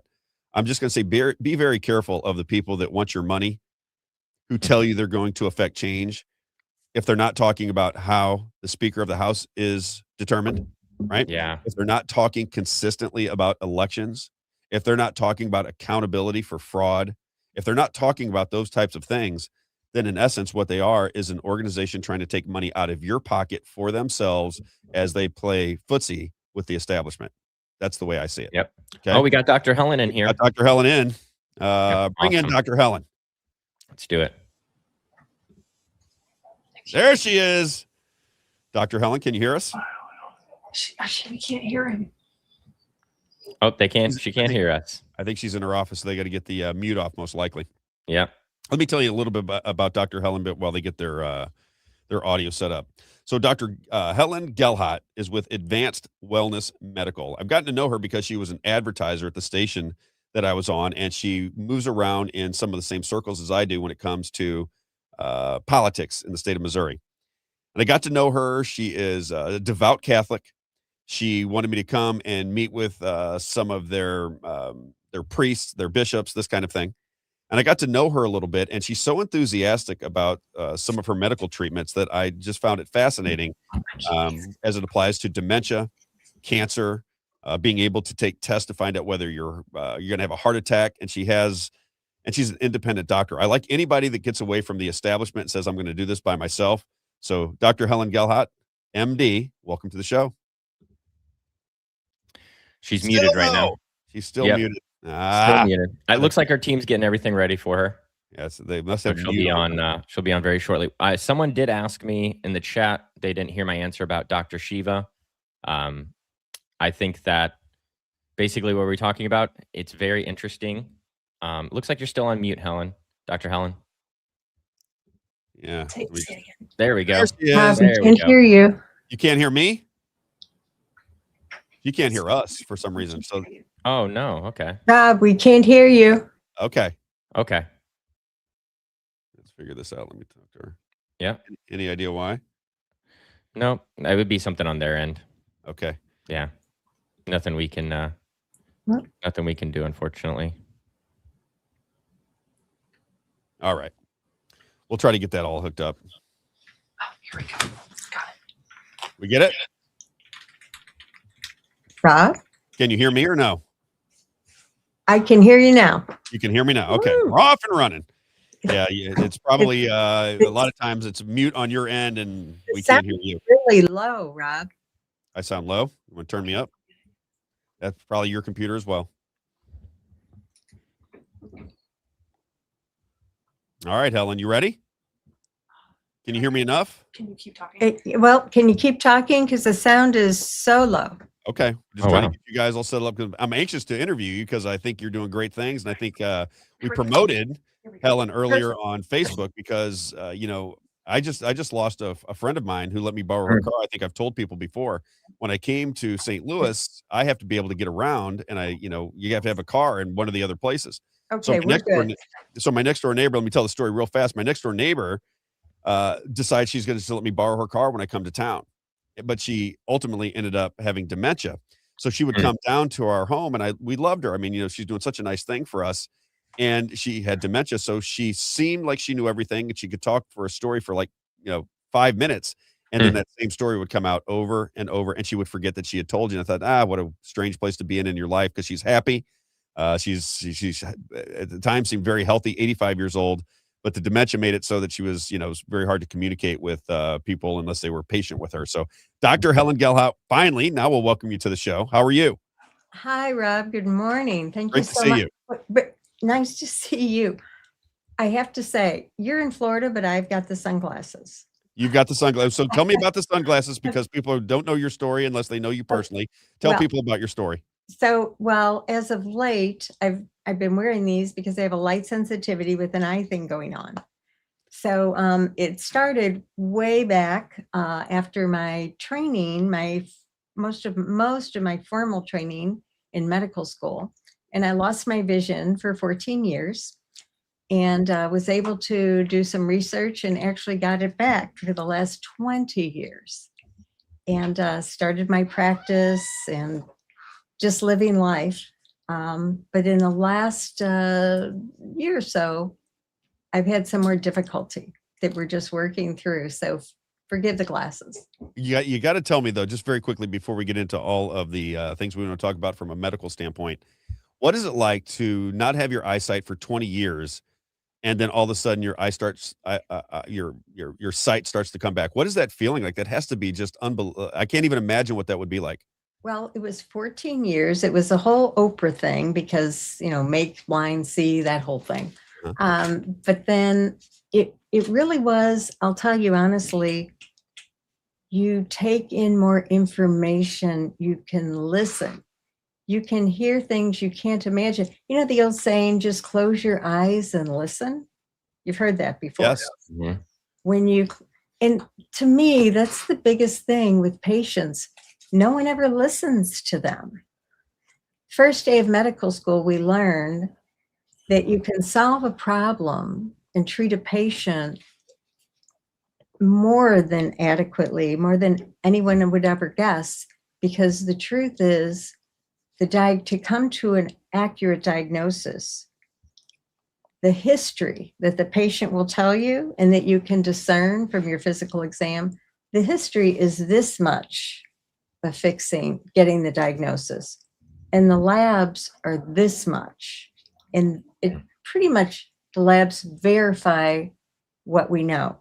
Except, of course, these days, that was a long time ago. And medical information completely turns over about every 8 years, right? So now we have tests that are much, much more accurate than we used to. Our tests used to confirm what we thought we knew. But now our tests can tell us so much more when it comes to things like Alzheimer's, dementia, cancer, and so on. Excellent. Give us a little bit about your background, because one thing I want you to mention to people, we were talking about it earlier. I said, sometimes just the way the world works, you get credibility off of your associations with other people. And this guy, I forget his name, Dr. Patrick Soon-Shiong, I think it's called. Is that close? Yes. Okay. So he was on with Tucker Carlson recently. Right. And you and I are talking, and you mentioned his name, and I said, is that the guy that was just on Tucker? And so this guy has had all kinds of different methods on treating cancer, and you were, I guess, a protege of some sort for him. Is that the story, or some form of mentor of yours? When I actually had cancer before I started in my residency.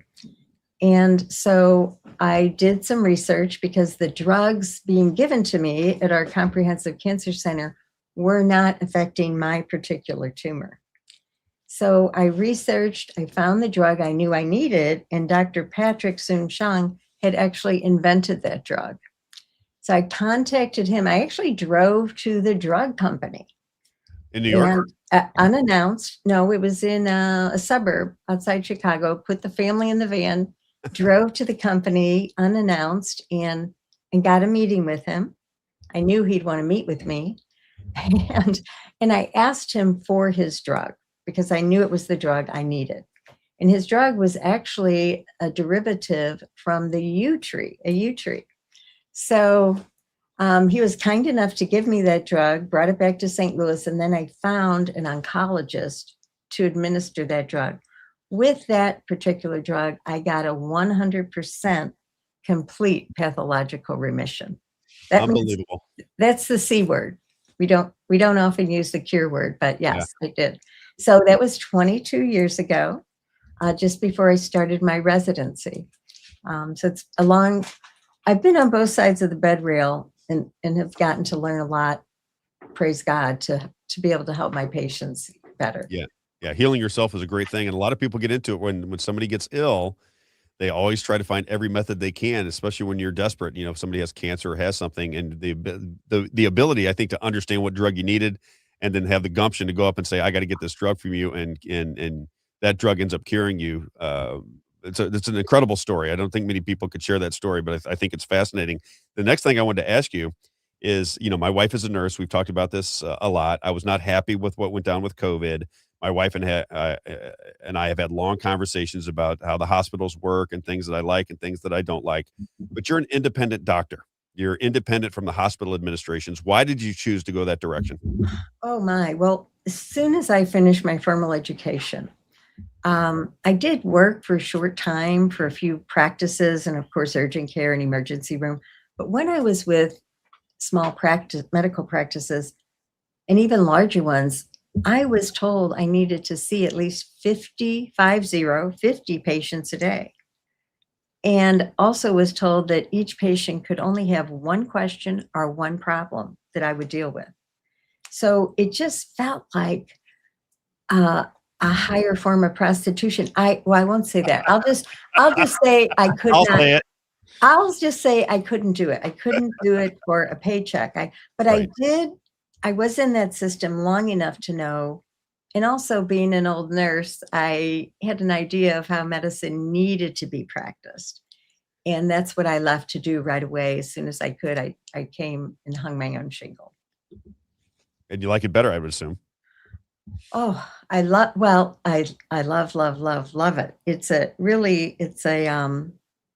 Well, our tax preparer said, you must really love this because it is a labor. It has been a long labor of love just to keep the doors open to your own practice. Yes. That's what I think people don't understand. That's why I love you so much, because you're like me. You know, you could do it another way, right? You can do it another way and take the money and have the easier life, but you've chosen the longer, tougher road because you want to heal people. You just don't want to, you know, run conveyor belts of people through your office so that you can make a good living. And I just think it's admirable. And that's why we've connected, I believe. I think we're on the same page with that. I think that's why Isaiah, he said to me, Rob, he goes, I just need to pay for babysitter money. I'm not looking to get rich off of this. I think this is going to be great. I absolutely love it. But I don't make decisions in life strictly on money. And I think it was fantastic. That's actually why we opened up our own private practice for my wife's chiropractic clinic as well. Exactly what Dr. Helen's talking about here is that, you know, my wife going and working for a clinic, she would have to see so many patients a day and only be able to spend maybe 5 to 15 minutes with each patient.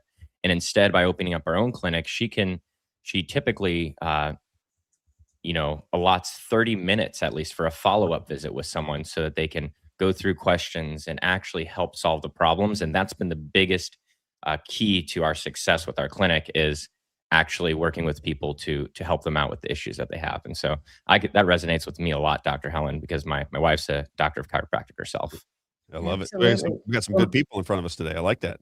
So tell me why your practice is different. So it's different than traditional going to the hospital and going into your doctor's office. What is different about your practice? Well, being an internal medicine practice, internal medicine has many subspecialties, cardiology, oncology, neurology, all those sorts of things. When it gets so specialized, sometimes we refer out. But other times I like to take, and especially when there are these advances in oncology, for example, and neurology that aren't really being pursued by mainstream medicine, these are things that my patients can benefit from. For example, the dementia symptom reversal. No one's in mainstream medicine, typically the primary care doctor or the neurologist will say, geez, get your affairs in order, that type of thing, or pick a nursing home. But the truth is, and the research is out there, and we see it every day in our office. It's even some of the testimonials, or a few are on our website, that there is such a thing as dementia symptom reversal. Now, when I went to medical school, there was no such thing. We didn't have a word called neuroplasticity. That's a word that never existed when I was in medical school. But now we know the brain, a lot like the heart, can change, and for the better. So that's a lot of what we focus on, aside from the cancer and the cancer control. With the testing, with the advanced testing, we can actually see the circulating tumor cells and the circulating cancer stem cells. And in typical oncology, which is wonderful, and oftentimes when a tumor is so metabolically active, we need oncologists. In fact, we love to work together with oncologists. Our two organizations, with ASCO, with the American Society of Clinical Oncology, work together, actually have partnered. And we sometimes need oncologists. But the truth is, there's so much more that we can do for patients to support them through, if they need chemo at some point, right? And for their immune system, that we can do to actually get better outcomes. That leads me to my next question. If you're not an oncologist, what's going on with the cancer therapies? Because I know you offer them. I was looking through your website long ago, and I did a refresher last night. So if you're not an oncologist, how do the therapies work within your practice? Right. So there is such a field as integrative oncology. And integrative, so my practice is preventative, integrative, and we promote longevity. We're all about patients feeling better, thinking better, and actually being better, okay, and living longer. That's what everyone wants. And so with integrative oncology, what we do is support the patient through their cancer journey. So in other words, we can see these tests, the blood test, we can see the cancer cells, the living cancer cells and the living cancer stem cells in the patient's blood long before it's seen on a PET scan. So a patient may come to me with a clean PET scan and they're ecstatic. I hate this, but then we can get a blood test and see that no, there is actually quite a bit of cancer. It takes some volume before it will show up on a PET scan. So I don't like to burst bubbles, but patients do want to know what is going on. Amen. And with these blood tests, we can see if there's metastasis, if it's far away, so to speak, from the original tumor. And we can act on it before a PET CT is ever positive. Even the size, less than the size of a pinhead, a tumor, a solid tumor. And also we can work with leukemias and lymphomas, but in the most cancers are solid tumors, but even a solid tumor less than the size of a pinhead has already let off billions of cancer cells that could potentially go and seed in bone, brain, and other places and do us harm. But we like to be able to keep account of that. Right, so you can find it early. You find it earlier than you would normally be able to find it through traditional medicine. Yes, you can find it early. And also there's another test that we do to see if someone is actually a setup for cancer. In other words, before cancer even happens. Wow. Yeah. It's quite something. And the third test, I don't know if you've known anyone ever with a UTI, a urinary tract infection. Typically, the doctor will have the patient urinate in a cup, and then we grow that organism, whatever it is that's causing the infection. And then we test it to see which antibiotics will help that patient. We can actually do the same thing for chemotherapeutic agents. So in other words, we have a sample of those patients' tumor cells, and we can find out which chemotherapy agents will help that patient and not give them the ones that it will be resistant to, that they may even suffer side effects, but it was never going to help them. And as well, there are natural agents that can affect some tumor cells, like mistletoe. Mistletoe is a big one. Mistletoe is used all over Europe for cancer and to help boost the immune system. But there are some natural agents, and we test for over 50 of them, that can actually be cytotoxic, which means kill cancer cells. So we test for all these things and see what's appropriate, depending, again, on how aggressive the cancer is. And we like to be able to work hand in hand with the oncologist. So we let them know what we're doing, and they tell us what they're doing and come up with a plan. And the patient benefits. Yeah. I got a question about cancer. Where does diet come into play? Because growing up, I had a neighbor. She was diagnosed, I think, with stage 4 cancer, and they were very wealthy. Her husband built all the Dierbergs here in St. Louis, and so they were able to fly down to Mexico to meet with a special doctor who got her on some juice diet and raw vegetables, and she was completely cured of cancer just from that regiment of diet. Gerson regimen. And so the biggest thing is whether we do the Gerson, or the truth is cancer is a metabolic disease. And Dr. Seifried at Boston College, we've been working together for years regarding cancer, and he's had some great results as well. So regardless of the diet, if we're not testing, we're guessing. And I've seen, look, Steve Jobs, how much money did Steve Jobs have? And he died on a fruitarian diet. So some of these things are helpful, very helpful, and some are just silly. So really, a lot of people everyone is not the same. Mm-hmm. And the biggest return is in monitoring the cancer, which means looking at the circulating tumor cells with a simple blood test and looking at the tumor cells themselves to see what would be effective for that cancer. One of our listeners is asking, what is your take on ivermectin? When COVID was going on, everybody started to think that was the cure-all for everything. And I know that it's not, but is it an effective drug for certain people with cancer? Is that something people should take preventatively? What are your thoughts generally on cancer and ivermectin? Yeah, well, I don't recommend taking ivermectin preventatively.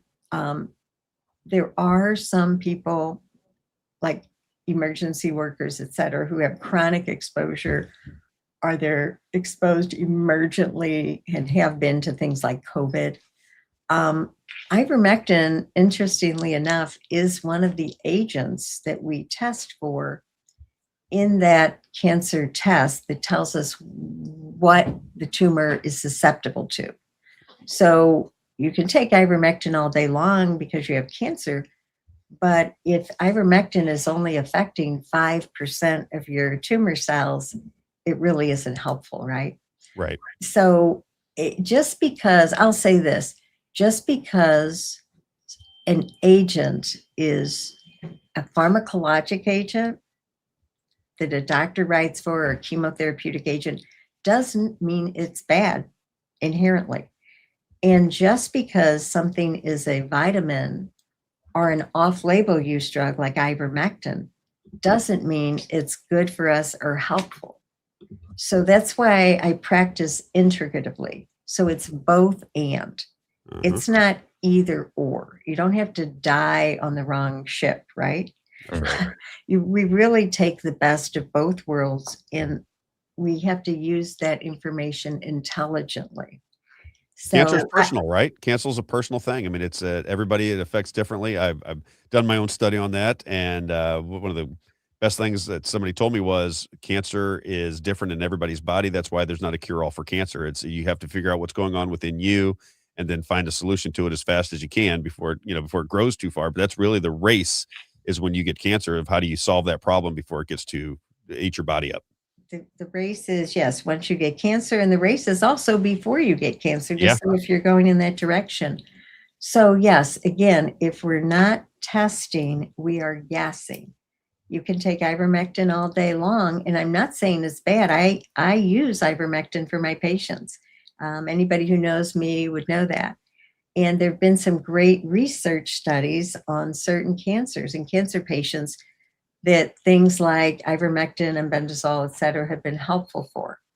But again, we just can't say, oh, yes, this will be the deal. Just like Steve Jobs, we could end up in the wrong place. Gotcha. And then one other question from one of the listeners is, and I think I might have asked you this, a lot of people think that cancer is parasitic. Do you think cancer is parasitic?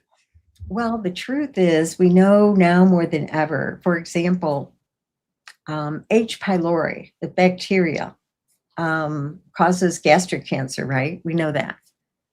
HPV, human papillomavirus, was another virus that we knew was oncogenic, causes cervical cancer. It could cause throat cancer.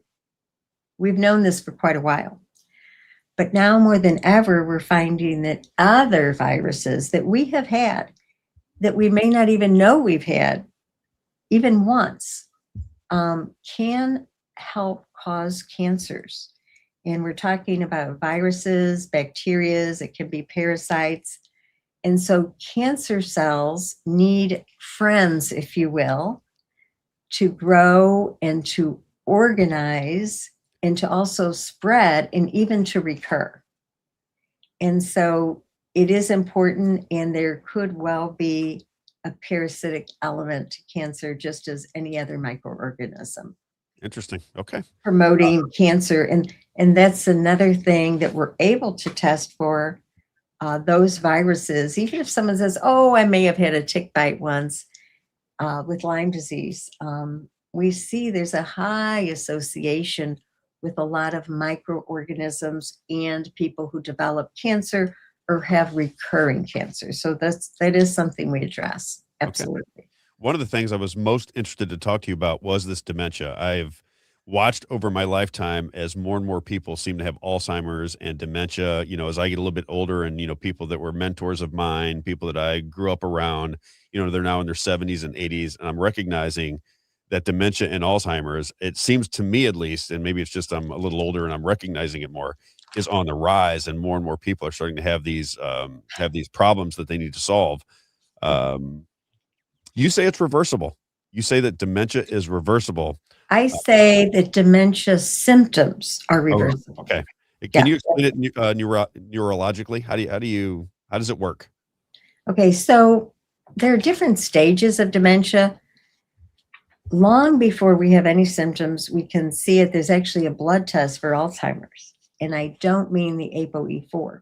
ApoE4 is helpful to know what you're dealing with, but I mean an actual blood test that we used to be able to see only, we used to be able to diagnose Alzheimer's only at autopsy, with brain biopsy.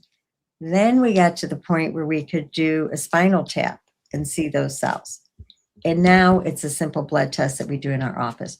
So it's really an epidemic, sadly, much like cancer. Every patient who comes into my office over 40 gets cognitive screening test. That's how ubiquitous it is. Now, some patients, they can have it in their blood and you can see it in their blood, but they may only have what we call subjective cognitive impairment. Like they think, ooh, I should have remembered that, or I'm forgetting names, or why did I come in the room? That sort of thing. But they may still test well. They may still get 100% on one of these cognitive screening tests, even a couple of years before they decline on that test. So it's just something we monitor, because with those patients with SCI, subjective cognitive impairment, the studies have been done. The published research is out there, even double-blind placebo-controlled studies, that these symptoms are reversible. And in that case, when it is subjective cognitive impairment, it's virtually 100% reversible. Well, that's great news for a lot of people. Absolutely. Now, as somebody who tests a 30 on these tests is typically the top score. But we've had people test down to, say, an 18 and need to close their law practice, for example. But then when you work with the patient and find out the causes and treat them, whether it's the IV treatment or other treatments, once you sort it all out, right? No magic bullet. It's like having a couple dozen holes in your roof, typically, for dementia or Alzheimer's. Once that patient gets treated, they've even been able to go back to their practice, go from, say, a score of an 18 to a 30, back to a 30. Wow. Now you're thinking, gee, there's somebody curled up in bed and they're nonverbal. Yes, those people in our lifetime will never go up to a 30. It's not going to happen, right? It isn't there. I think that would give a lot of people hope. I think that one of the most difficult things that, a married couple would have to deal with is if the person that you love, especially if you're still working, the person that you love is losing their faculties. It becomes very difficult in life just to you love somebody. Now you're having trouble communicating with them. The fact that you can treat some of these symptoms, because when you were saying that, I don't necessarily cure it, but I can treat the symptoms. It's like me with asthma. I don't think asthma is going away. But asthma is not a part of my life anymore because I've been able to treat it. And now I don't have the lung problems that I had when I was growing up. And thank God, really, that it changed. I would never be able to do this at one time because I had sinus issues and asthma issues. I couldn't speak for 3 hours, much less breathe for 3 hours comfortably. But then the treatments come along and it changes your life. So that's what I'm very excited about, because I know a lot of people that have had they've had to deal with family members that have dementia and Alzheimer's, and as it gets worse and worse and worse, it becomes so destructive for families. And it's a bummer that somebody you love, you can't really communicate as they get older. You want to tell them how much you love them, and Yes. But even patients who score so low on a cognitive test, they're not even nonverbal. when you can work with that patient in what is going on with them, essentially at the root level, if you can get them back to being verbal or toileting themselves, right? Yes. Or dressing themselves, this makes a huge difference Yes. to a caretaker. They're never going back up to a 30, not in my lifetime. but we can get them back up on that scale so that They it's can more function. helpful. Yeah. Yeah. Very interesting. And then you also said, because when I was in your office, I came into your office. I think when I was in your office, somebody flew in from somewhere just to meet with you, and I thought, well, that's kind of nice. Somebody's flying in to get your get your care. I thought that was pretty cool. You say there are, I believe, approaches to determine whether you're going to have a heart attack if you're getting close to having a heart attack, or I don't really know how that works, but I heard you talking about it. I was eavesdropping a little bit as you were talking to one of your patients, but apparently there is an ability to test to whether you're susceptible to heart attacks. Yes, we actually have a blood test that's helpful for that. And strokes, I assume. Same thing. It's a vascular disease. If it's here in these coronary arteries, it's a heart attack. If it's up here or north of here, it's a stroke. But we can see if a person has soft plaque, and that can be measured with a blood test. We also have a special EKG that we give to patients once a month. We fly a nurse up and give it a specific, it's called multifunctional. Now, these things can really indicate what's going on in the patient's heart. But these things certainly aren't FDA approved. A lot of things aren't FDA approved. In fact, a lot of times physicians, we give medications that are not, they're called off-label. So they're FDA approved, but maybe for a different purpose. And we repurpose drugs, but that's been done for many years.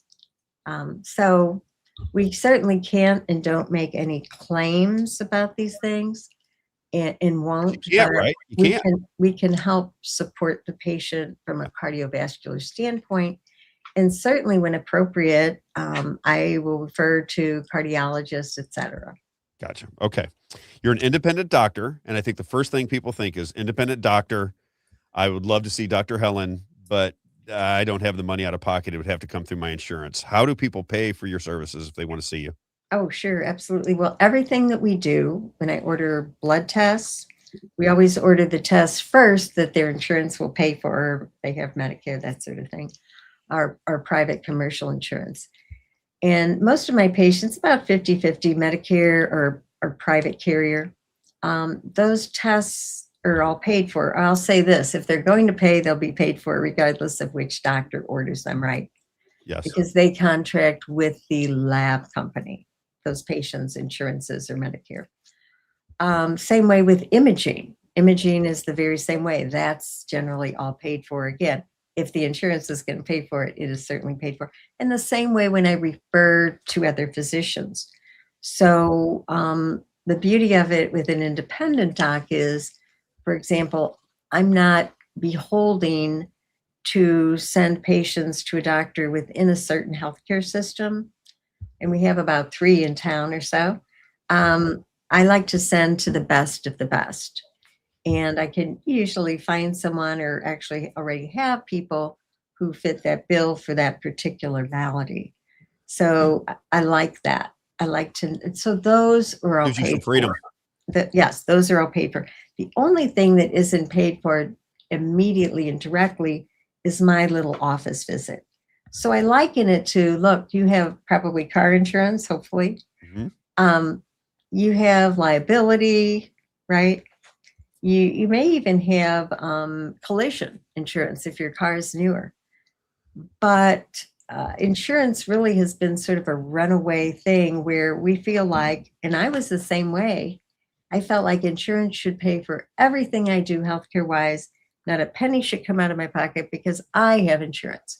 But it really is akin to somebody expecting their car insurance to pay for their tune-ups. It isn't realistic, and it drives the cost way up, right? Right. So the only thing that isn't paid for right out of the chute is my little office visit.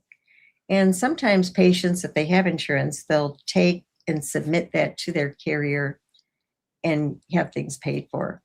But again, the job of the carriers or the insurance companies is typically to collect the premiums quite diligently, not so much to put out, but patients are successful oftentimes in getting those visits paid for. Gotcha. Can I circle back to one question that somebody asked, and I'm interested in it too. I forgot to ask you. Okay. So when we were talking about dementia and Alzheimer's, I had a what do they call them? Epidemiologist on my show once before. And I had just gotten back from the doctor, and they said I had high cholesterol. My family has high cholesterol. My father has high cholesterol. And I called her up, and I think she's brilliant. So my perception of her, she's a brilliant person. And I said, should I take these statins? She said, absolutely not. I don't want you taking statins. She goes, there's many ways to bring down cholesterol. I don't recommend statins. And I said, why not? And she said, because it has the reverse effect, and the reason I think this might be true is because my father, who's a terrific athlete at 79 years old, he's 5 minutes on the treadmill every day of his life. He goes to the gym every morning. He's just a great athlete, right? And he's been taking statins since he was in his late 30s, and he just had quadruple bypass surgery. Here's a guy that eats clean, works out, good athlete, taking statins for 40 years and just had quadruple bypass surgery a few years ago. Do you think statins have an effect on your heart, number one, and number two, on dementia? Because I was told that at the same time. They said it also can shrink the blood vessels. I think that's the way they said it, to your brain, which can ultimately cause dementia and Alzheimer's. Well, I'll say this. Statins can be a double-edged sword. I don't automatically put a patient on a statin, and certainly not, they'll come in at 214 cholesterol and be all worried. And maybe what about 314? What's that? What about 314? 314 is a little different, but again, statins have some good effects. I put patients on statins if I feel that they're about to have a MACE, a major adverse cardiac effect, or stroke. I will put them on a statin, but that's a minority of cases. And there are other ways to get cholesterol down and just get that person metabolically right. So it isn't always a statin. And we do need cholesterol for good brain function. So statins have effects on heart. Yes, they have many effects on the heart, and some good, and some can be life-saving in some instances, but they're not always appropriate. As we've been giving them out like candy, maybe over-prescribing, my feeling. That's why we need good doctors to be able to assess all of that information. Independent, just being an independent doctor. And I see a lot of, I saw patients in there, you get a nice staff. Everybody was very friendly. What is the benefit of an independent doctor in general? I think that most people are not aware that they're independent doctors. They don't even know that this thing exists. When I talk about holistic medicine and these kind of things, people look at me like, what are you talking about? They think that you're doing some kind of voodoo science. What is the benefit of an independent doctor? Well, first of all, an independent doctor doesn't mean holistic medicine. Right. What I do is not holistic medicine. So that implies a rejection of traditional medicine. Correct. Again, it's integrative. So it's the best of both worlds. Correct. It's both and. So clarify your question again. Well, I said, what is the benefit of being an independent doctor? If I want to have an independent doctor, what is the benefit to go to an independent doctor like yourself, or for people seeking care? So an independent doctor hopefully has highly values the sacred, what I call the sacred doctor-patient relationship. So there's no third-party intervention. An independent doctor strictly works for the patient. Patients can have as long of a visit as we program for, or as short. I have some patients who they're not quite there. They'll say, just give me a pill and get me out of here. It's not how I like to practice, but again, everyone's on their own journey, and sometimes it's a matter of education. I have other patients who have quite a high level of awareness of things. That's how I like to say it. I have patients who are very well-researched moms, homeschool moms and dads, and they're aware of the research and the literature on things, and they have I have a lot of patients who are also their own captains of their own ships, their own business owners, the rugged American individualist. And they want to call their own shots, but they actually need a little bit of education and support to help them do that. And that's really the advantage. As well, if you're independent and you're not part of a system, again, this doctor who is independent can refer for the best thing here for if there's a real thyroid issue that needs to be tended to at one hospital or with one doctor, right, in one system, or another doctor who belongs to another system. So I'm not beholden to any system. I'm just beholden to my patient. Yes, I love that. And I trust me, as somebody who has struggled with this throughout my life, I like the fact that you can send people to send people to doctors and to organizations that you have familiarity with, that you can trust. You're not stuck in a system that won't allow you to go somewhere else. It's been a problem for me over the years, so I recognize it. You're a Catholic. You're a devout Catholic. I know this about you because we talk about it all the time. I think you're trying to get me some peace in my life, right? You're saying, Rob, I want you to pay attention to the Catholic Church and some of these things. So how does it affect your practice? How does Catholicism affect your practice? Oh, well, I have to correct you. I don't think I've ever said, Rob, I need you. No, I'm teasing you. Okay. I'm teasing I you. need you to pay attention to what is true, good, and beautiful. That's the big deal. Yes. So I think that I ask every patient sooner or later, certainly when it's appropriate and oftentimes it's needed, to know where they're coming from and what is their faith, because faith affects us in our health, right? Yes. So it is important. I got to ask you the last question. All right. I think you're fantastic. I've gotten to spend time with your husband. I got to see the way you interact with people that you work with, and I loved it all. That's why you're on, because I dig it. What is your favorite program to listen to? Favorite program to listen to? This is the big question right here. I don't watch TV. I know, you listen. And well, my favorite show has always been in the last year or so, the Robb Carter Show. There you go. There we go. I got it. I was fishing for it. You get a lollipop. Great to see you. And I will, before you leave, if you don't mind, can we pull up her website? Yep. I got it right here. All right. And not a paid endorsement. We're doing this because I think you're fantastic. I just think that what you're trying to get accomplished and your journey is just amazing. I mean, basically solving your own cancer, right, is just an amazing story. Losing your eyesight, gaining your eyesight, losing your eyesight again. I think it's a fantastic story. But there's your website. If people want to find you, advancedwellnessmed.com. Advancedwellnessmed.com. And it's scrolling on the bottom of our page. Helen, always great to see you.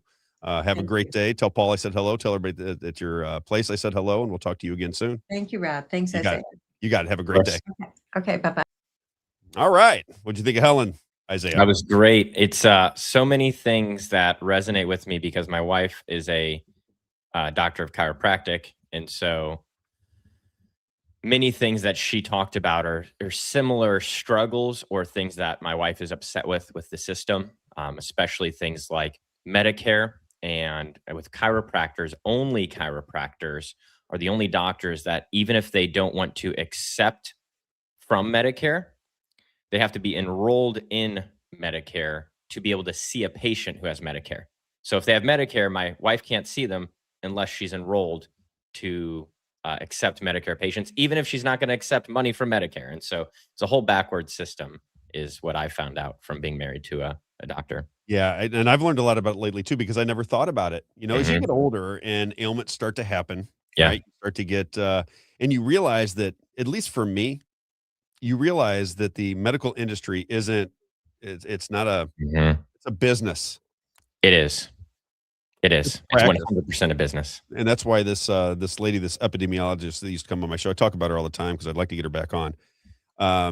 She used to explain it to me, and she said, Rob, she goes, why do you think they call it a practice? And she went through the history of medicine with me one day, and you can find it out there. She talked about how they turned to petroleum pills and how the medical practice began. It went from natural cures, which they used for hundreds and hundreds, if not thousands of years. And then they began to slowly put it into petroleum-based pill form. And she said it was kind of a transformation of the medical industry. And she would agree with what Dr. Helen says there. She said to me, she goes, listen, it's not that you can't get good care from doctors that are in hospital organizations. She goes, but to eliminate the idea of holistic medicine and natural cures and how to prevent yourself from getting sick, how to use vitamin C and vitamin D. Yep. And I even asked her, I said, and I thought this lady was brilliant. I got to a lot of conversations with her about health and about politics and about, she was from Russia, right? Oh, So wow. She came when the Soviet Union fell. She came to America and spoke great English. And I gravitated towards her. I thought she had a lot of information that I was interested about. And I said, if I was going to take one supplement every day, is it vitamin C? Is it vitamin D? And she goes, no, it's magnesium. Yeah. And I said, really? She goes, magnesium. She goes, if you're going to take one thing every day for your health, she goes, it should be magnesium. And I wonder how many people, I don't know that that's true. I'm just saying it was true to me. I believed her. I wonder how many people would even think that magnesium, we have it. My wife has it. My wife, and for me, we've got that. And I just wonder how many people think through those things. And at the time, because COVID was going on, I was taking vitamin D and zinc. And one thing I noticed about zinc is it didn't agree with me. I was having trouble with zinc. It was messing with my stomach and making me feel kind of weird. So I couldn't really take zinc, but now I'm taking magnesium, and that's the way we roll. Does your wife think of that? Did you talk about supplements? Oh yeah, my dad he is a naturopathic doctor. He doesn't practice, but he studied, holistic medicine himself. And so growing up, I was taking garlic, echinacea, everything natural. I didn't get any shots growing up or anything like that. And we were rarely sick. And you're crazy smart. You're crazy smart. I mean, I recognize that when I was getting this whole thing set up, just how, because you could probably tell I was getting a little frustrated, right? So I'm getting frustrated, and you're like, calm down. There's always a way through this. We'll figure this out. And, take a deep breath, and we got it. What was that? I'm frustrated with technology. I want it to work. Yeah. I got some breaking news here for us from President Trump. He says, I just had an excellent conversation with the highly respected President Joseph Aoun of Lebanon and Prime Minister Netanyahu of Israel. These two leaders have agreed that in order to achieve peace between their countries, they will formally begin a 10-day ceasefire at 5 p.m. Eastern time. That's 4 p.m. our time in Missouri on Tuesday. So not today, on Tuesday. The two countries met for the first time in 34 years. So that's the first time in 34 years that they've met, was on Tuesday here in Washington, D.C., with our great Secretary of State, Marco Rubio. I've directed Vice President J.D. Vance and Secretary of State Rubio, together with the Chairman of the Joint Chief of Staff, Raisin Kane, to work with Israel and Lebanon to achieve a lasting peace. It has been my honor to solve 9 wars across the world, and this will be my 10th. So let's get it done. So I at least wanted to bring that. So we do have some type of ceasefire that's actually getting let's hope it's real between Lebanon. This is between Lebanon and Israel, though. I don't know if you've seen the continued fighting that's happening there. A lot of people feel like Christians killed in that situation. Yeah. All right, we got to move because we've got my friends Mike Compton and Amy Castro waiting to get in.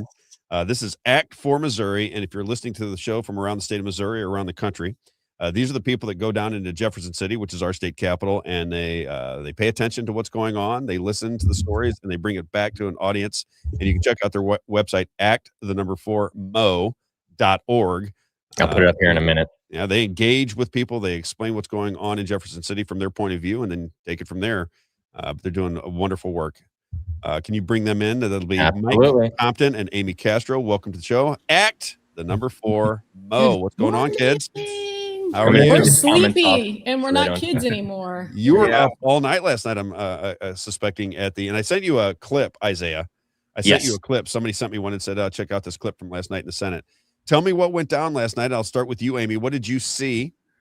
Because I guess they stayed up late. I guess you couldn't see it. I was told the Senate was closed, but they were passing legislation with the entire Capitol being closed in the middle of the night last night. What's the story? Well, we were there, but we were watching the weather, and we had to make a call, either stay and ride out whatever storm and tornadoes were coming our way, because it was in our part of the state, or head home now. So we took off, and I know that, so we played it on the radio all the way back. And then when we got back to our houses, we also kept following it to see, what was going on. And they went to recess at, what was that, Mike, 10:25 or something? About 10:30. And they said they'd be back at 11:15. And of course it was later. It was like 11:15 or 11:20. They come back to the floor. And then of course you can't hear anything. You can't see anything. You can only hear. And it's just, you can't even tell if there's anybody there. I did get I did text somebody and they said, yeah, they're there on the floor. They're just, I'm assuming, discussing, rambling around. I don't know, eating pizza, drinking beer. I don't know what they do. Yeah, that's why we need a video of the Senate, which you testified in that case as well. Did they, what is the scoop on this tax situation? Because the way I understand it, I got so many papers here, I'll have a tough time finding it, but apparently they passed something through the Senate last night concerning Missouri income state taxes, which there's been a lot of debate about whether it's going to be a good bill or a bad bill for the majority of people in the state of Missouri. Right. Did they pass that bill? Where are we at in the legislative process? They did. It was a substitute. So Mike's got the details on that, but it did, yes, it did vote. And we do have a vote count. We can tell people if they want to know. We have shared it on social media. That's the other thing. This morning, of course, social media is alive and well because we posted everything really late or early this morning, and now it's all abuzz. We have a lot of people paying attention to you. A lot of people want to know what's going on, and you guys. I love your website. I say it all the time. We talked about at the very beginning. I said, you know what? If people are trying to do the right thing, we want to work together. We're all in this. We want the state of Missouri to be governed properly. We want there to be honesty within the Republican Party and the Democrat Party. And when they're not, we're going to bring it to people's attention. Right. It's not to be, I think the Republican Party thinks I'm the Antichrist. And I'm saying, no. Yeah. I agree with everything you tell me you want to do. I'm critical of you when you have a supermajority or you have all the numbers on your side and you don't get it done. It makes me wonder why. And I want you guys to answer those questions. You guys are the ones that have been answering these questions for me. What was the vote count? Do you have it? Do you have who voted for what last night? 18 to 11. 18 to 11. Yeah, we've got it. Maybe I should set the stage for you, Rob, so you can kind of understand where we're coming at from this. So yesterday we were at the Capitol all day. We like Amy said, we left to dodge the storm at about 7 p.m. We were hearing all day that the rumor was that they were going to bring this to the floor at the Senate, and they were telling everybody to prepare for a late night. I think they were expecting the Democrats to filibuster this tax bill. So while we were still there, they did actually bring it to the floor the first time. And Senator Trent, who's carrying the bill in the Senate, he immediately laid it over, which means that they put it back off the shelf. It comes up for a vote. They move it back. And then they went and did many more bills. And they were still doing that when we left. Then when they took their break at about 10:30, when they came back, they brought that bill back to the floor again. So I guess when they brought it the first time, it was probably about 6:45. So I don't think it was dark enough for them outside to pull this, to do what they wanted to do. So they needed to wait till the sun was completely down before they pulled it up on us. Once they came back, they had a whole new bill, basically. I guess it's not a whole new bill, but they changed quite a bit in it. I saw that you guys sent me something. They changed it from 3 to 5 years where they have this little window. Well, that was the change in the committee. They had another change last night that they came in, that Trent came back with when he brought it back to the floor the second time. And it's basically what it basically comes down to their wordsmithing, trying to find language that will satisfy when what they really need to be doing is just present the people of Missouri an honest plan. Say, if you want to eliminate income tax, this is what we need to do. These are the services we need to tax. This is the rates we need to tax them, and give us a whole plan rather than say, hey, and they've even taken out the details on eliminating the income tax via growth. They took all those details out. They just basically said it'll be determined by future legislation. So we've got less details now. But if they just give us the plan, then we can make the judgment whether or not we want to give them the constitutional authority to do it, rather than them telling us, give us the constitutional authority to make these changes. And, oh, by the way, we're going to also give us the authority not to have to notify you when we do it, to get your permission, and just trust us that we're going to do the right thing. And when I say trust us, then they do this in the middle of the night. So that's really helping us. That's what I don't understand. Build the trust factor, right. Yeah, what is the answer that you're getting from these people? Because this is the one thing I don't understand. And I don't want to say it's going to be a horrible, I just don't know. But why would you not just put forth the legislation? Why are they saying, give us the permission to do this versus just making the legislation? What is, I don't understand why the cart's coming before the horse kind of thing. The problem is, so let's talk about what the real problem is, because first of all, do conservatives and Republicans, do they switch one tax for another, or do they try to eliminate and reduce as many taxes as they can? Right. This is not a tax cut for the revenue. If this plan goes through and it passes in the House again, because it has to go back to the House now, and it passes in November, this is not a tax cut for overall, because the states still make sure they collect the same amount of revenue. It's just which buckets they're collecting it from. And so it may be a tax cut for some groups, but that means it'll be a tax increase for other groups. Exactly. And I would guess, when I was telling about my selfishness yesterday when I was talking to Isaiah, when I was making a good living, I was adamant that we get down the income tax, both in state and the federal level.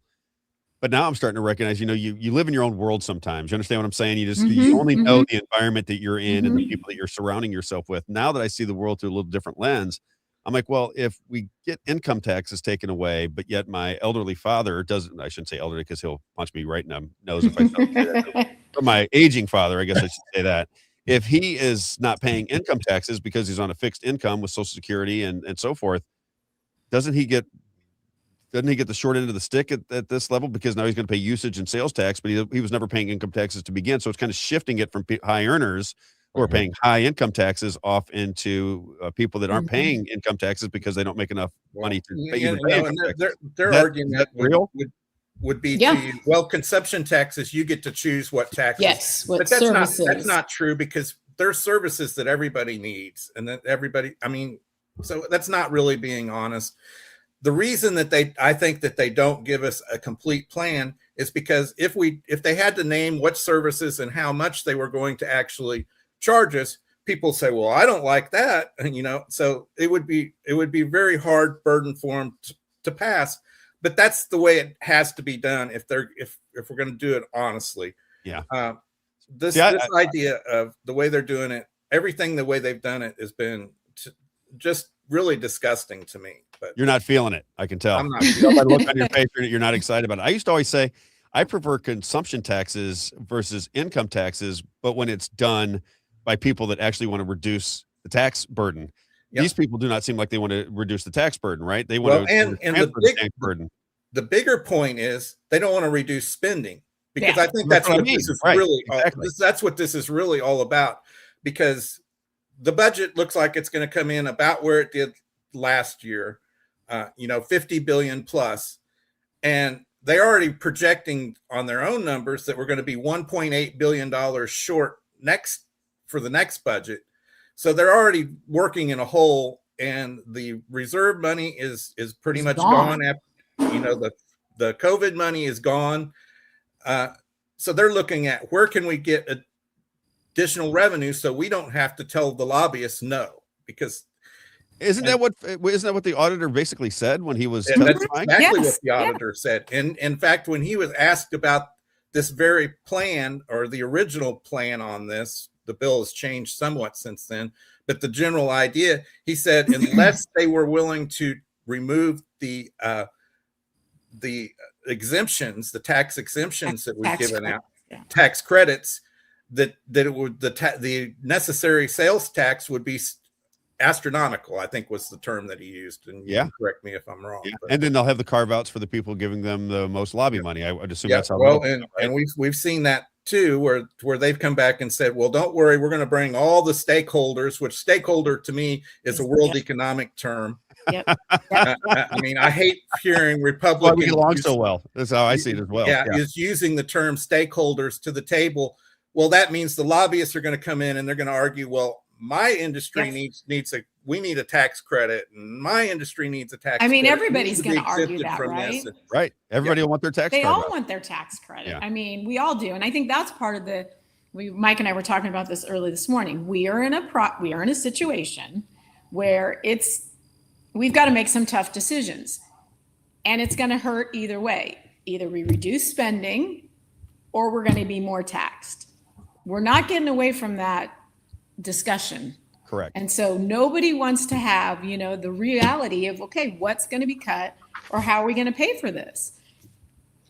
it's infuriating because to me, it's just a really simple problem. You do it in your households every day, right? You have to choose, what do I spend on? How am I going to earn? Every single day, working Americans face this dilemma. Why our government can't handle this? And I think of it too. I'm like, well, do they not have these discussions with their families? I mean, yeah. Well, as a state, especially going into, now we're going to go into a campaign year this summer, the discussion that all of them should be having is, as a state, we have to decide, what do we want the government to do? What do we believe the government should do?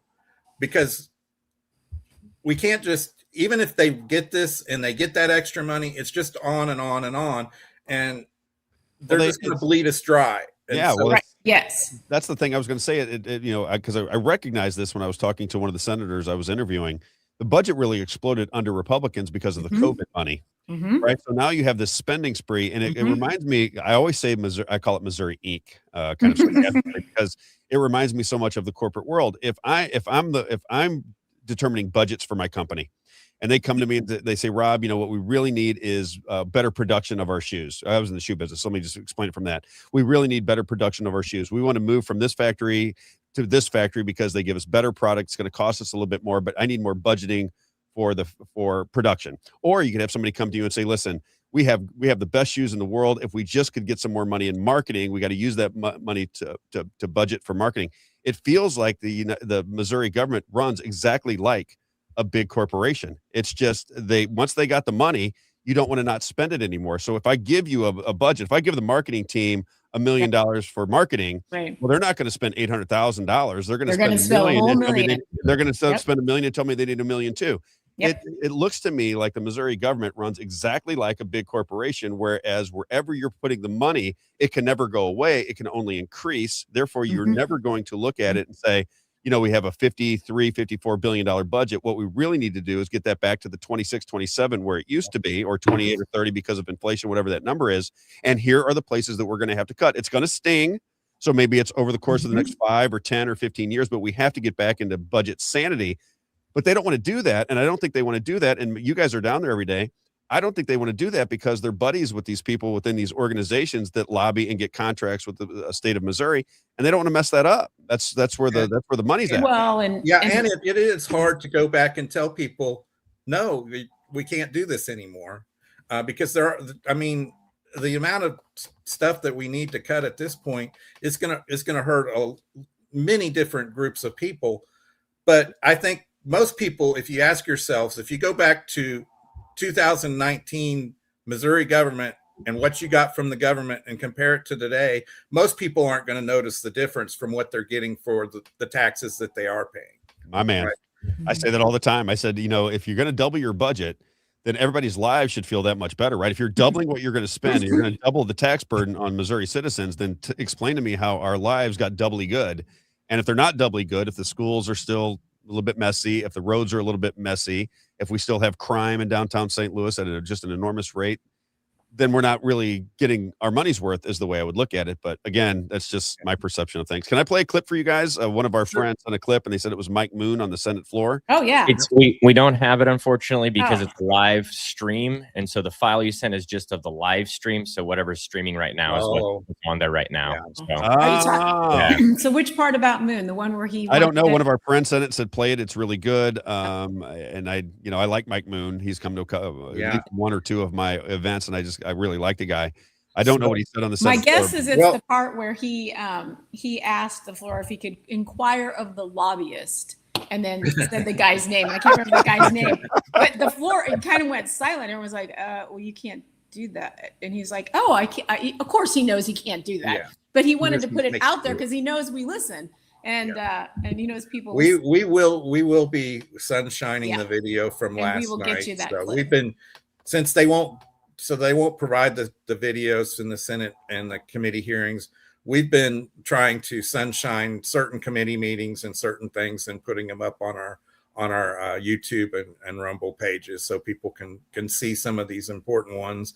And we will be sunshining that, but they make me go through all the hoops. So it'll be a week or two before I can get that video. Why does it feel, and I want to ask you guys this, and if there's other topics you want to talk about, the one last night was a big deal, so we had to start with that. But why does it feel like that people that support conservative ideology are continually, people like us, continually at odds with the Republican Party? I mean, I feel bad. I want to hear good news. I want to talk about good news. There's some of these people that I met that, I'm very friendly with. I mean, as far as when I meet them and I talk to them and I like their personalities, I get to know their family sometimes. And I want to come out and say, man, what great things Missouri is doing. They're really making some changes here. They're doing great things. And I can't get there because I always feel like I'm at odds with the conservative party, and I'm a conservative guy. I think we should be able to figure this all out, but it just always feels like there's tension. I mean, I'm looking at the, I get into it, but, I'm just looking at the radio station because I still listen to my old radio station. I was listening to it in the morning. Now you got the governor coming on, the attorney general coming on. All of these people are starting to come on the show that I apparently wouldn't come on when I was there. Remember I said it, sometimes. Well, you didn't sing their praises. So if you don't sing their praises, they're not coming on. Yeah. It's like one of these deals where you can't, if you're critical and you're going to ask them questions that might make them uncomfortable, they're coming nowhere near you. And I'm like, well, I thought that was the whole idea of the Republican Party. Big tent, lots of different ideas. Rob, this is why we're doing it. We hear what you're saying, but here's why it's better for the people of Missouri. It seems like they didn't want to have any conversation, ignored, I guess, everybody at the station, not just me, but everybody at the time. And now that I'm gone, I'm starting to see all of the major players start to come on the station. I'm like, that just is even more evidence to me. It's very frustrating, not for the station, but for the Republican Party. The station's got to do what they got to do. But why wouldn't the Republican Party want to have these conversations if we're all in the same game trying to row the boat? Well, the same we're not direction? in the same game. And I think so many times we always think we're thinking left and right, Democrats and Republicans, but you also have to think up and down, them and us. So you're on this grid right here, right?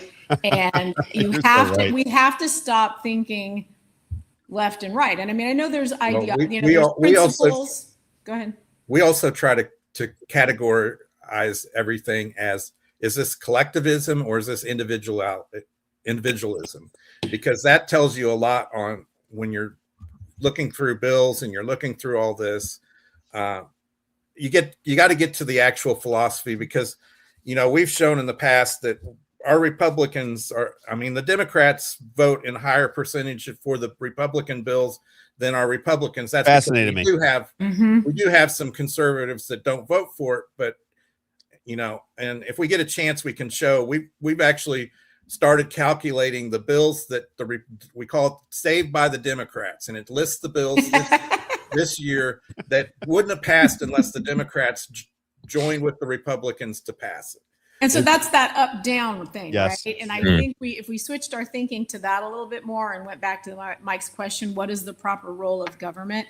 And we all work together to try to say, how are we going to make this better? This has been an ongoing battle since state convention, right? The grassroots took over. That's right. And we had some momentum and we were moving along. Well, that put a fire under establishment, right? So then they said, oh my gosh, we got to get a hold of these people. Kid you not, the actual chairman of the Republican Party, when we were there for the meeting after that, on the sideline said, Peter Kinder, it was on the side, looked over to the people that were there and said, we got to get these assholes under control. Really? Now, nobody caught it on audio because we were all there just listening, right, as citizens. So that we're the grassroots assholes. All right, fine. Yeah. But that's the thought process is these are these little annoying ants or gnats, that are they're kind of messing up our good thing we got going here. And that's the issue, right? And so now what we've seen, and I'm so saddened by this because we had We the People group so solid. The establishment people or your Republicans that are part of that group have kind of infiltrated and pulled out certain people and now have coached them. And now we're losing the grassroots groups to these establishment. They're back to establishment. I talked about that earlier. They're cheering for this tax bill. They're cheering for A3. Yep. I'm like, oh my gosh, we've lost that. They're creating wedges within the grassroots. Wedges within the groups. And so that they never have to have a situation like they did at the state convention. Yeah, again. they're going to make they don't lose their power, and they keep the grassroots where they want us, which is when they want us to do something, they call upon us. But otherwise, sit down, shut up, and go do along. what they want us to do. Yeah. I noticed the same thing, and I think I think we see the world through a very similar lens. We might not agree on everything, but I think we agree with this. I mean, they're upping that momentum because we had some momentum, right? We're just kind of in a little bit of a battle, a little bit of a war, right? So we won that little battle, and they're like, dang, we're never going to let them do that again. That was embarrassing. And so then they jump in, and then we're back to, we're just in this back and forth. Well, the truth always wins. Yes. And it's getting more intense. Matter of time. Yeah, people are getting their, when we first started online, I would see the pushback from the politicians, and our grassroots people really they just didn't say much. Now they're like, well, yeah, what about this? And what about that? And I'm like, go. That, as long as it's factual, and you're expressing your opinion, it's all good. Love it. Any other big stories? Because we got you got the audio that someone just texted me. I was able to get it. Someone screen recorded it. Great. Mike Moon? Yep. Okay, right. So Mike Moon, let me give it. For people that are listening who might not know this, are learning Missouri politics. Mike Moon, I think, is considered the most conservative member of the Missouri Senate. He is kind of the outcast, right? He's the black sheep of the Senate. He is the one that stands up on all of the most conservative issues. He's 100% pro-life. He understands the role of government and constitutional authority that the government has. So he has been kind of a thorn in the side of everybody, and I think they've kind of alienated Mike, right? They certainly have done the best they can to do that. It's like Mike and then the Republicans in the Senate. Although he's a Republican, he's kind of on the, he's outside the bubble within the Republican Party. Let's hear what he had to say on the Senate floor last night, if you don't mind. Still some question in my mind, and hopefully some of the discussion tonight will either take care of those questions and concerns, or they won't. What are your thoughts? Well, I guess my question to you would be, do you want to walk through this with me, or would you like to walk through it with someone who was actually involved in the crafting of this legislation? Right? That might be good. I can sit here and I can read it with you, and it's not that long. That might be good. I may come back to you in a second, but thanks for the inquiry. Mr. President? Senator from Lawrence. May I inquire of the lobbyist David Jackson, please? I'm sorry. May I inquire of David Jackson? Senator, that is not a senator. That is not a senator. Oh, okay. I knew that. Thank you, Mr. President. May I inquire of the senator from the 20th, please? How fantastic is that? That's classic Mike Moon. And I will also say him and Joe Nicola were the only two Republicans that voted against this last night. Nick Shore and Jill Carter didn't vote on it one way or the other, and the rest of the Republicans voted for this. The Carter and Shore were absent. Yeah.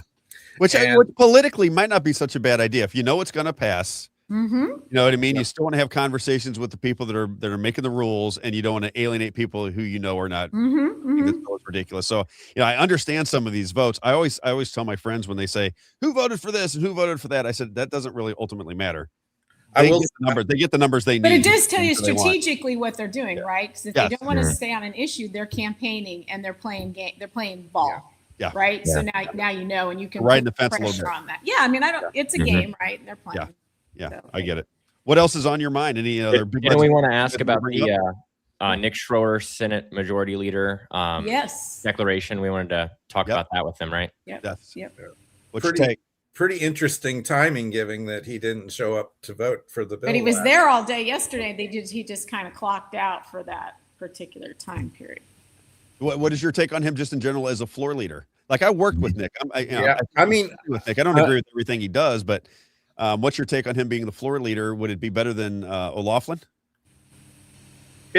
My first instinct is yes, but I've been watching. First of all, we've come to conclude that it's the system. It's more than it's the people. So you're plugging somebody else into the role. Well, do they do what they believe, or do they fall into the system? And most of the time what we've seen people do is they get that role and they fall into the system. And it's so, I'd love to say that I think he would be better, but I I don't know. I mean, he'll be good in the sense he knows how to run things procedurally. He's very good. He's very good procedurally. He runs his committees. I think his committees are run very fairly. I think he's a conservative. I've had long talks. I think so. But at heart, a conservative. But you say sometimes you're conservative, but you don't always vote and you don't always act that way because you get into this system and then everybody's pulling at you. And there's money everywhere and there's constituents and. I mean, and he's got aspirations for higher and higher and higher. So he's going to play ball according to that. And he's very intelligent. He's very smart. I find him condescending on social media and flip it, so which tells me he thinks he's better than the rest of us, and that he deserves to be, idolized and recognized. So I can only imagine this will increase that kind of attitude because now he's got more power and more influence, and it's a little monster in the making. He does like to fight back on social media. I do notice. Yeah, that. And he's really condescending.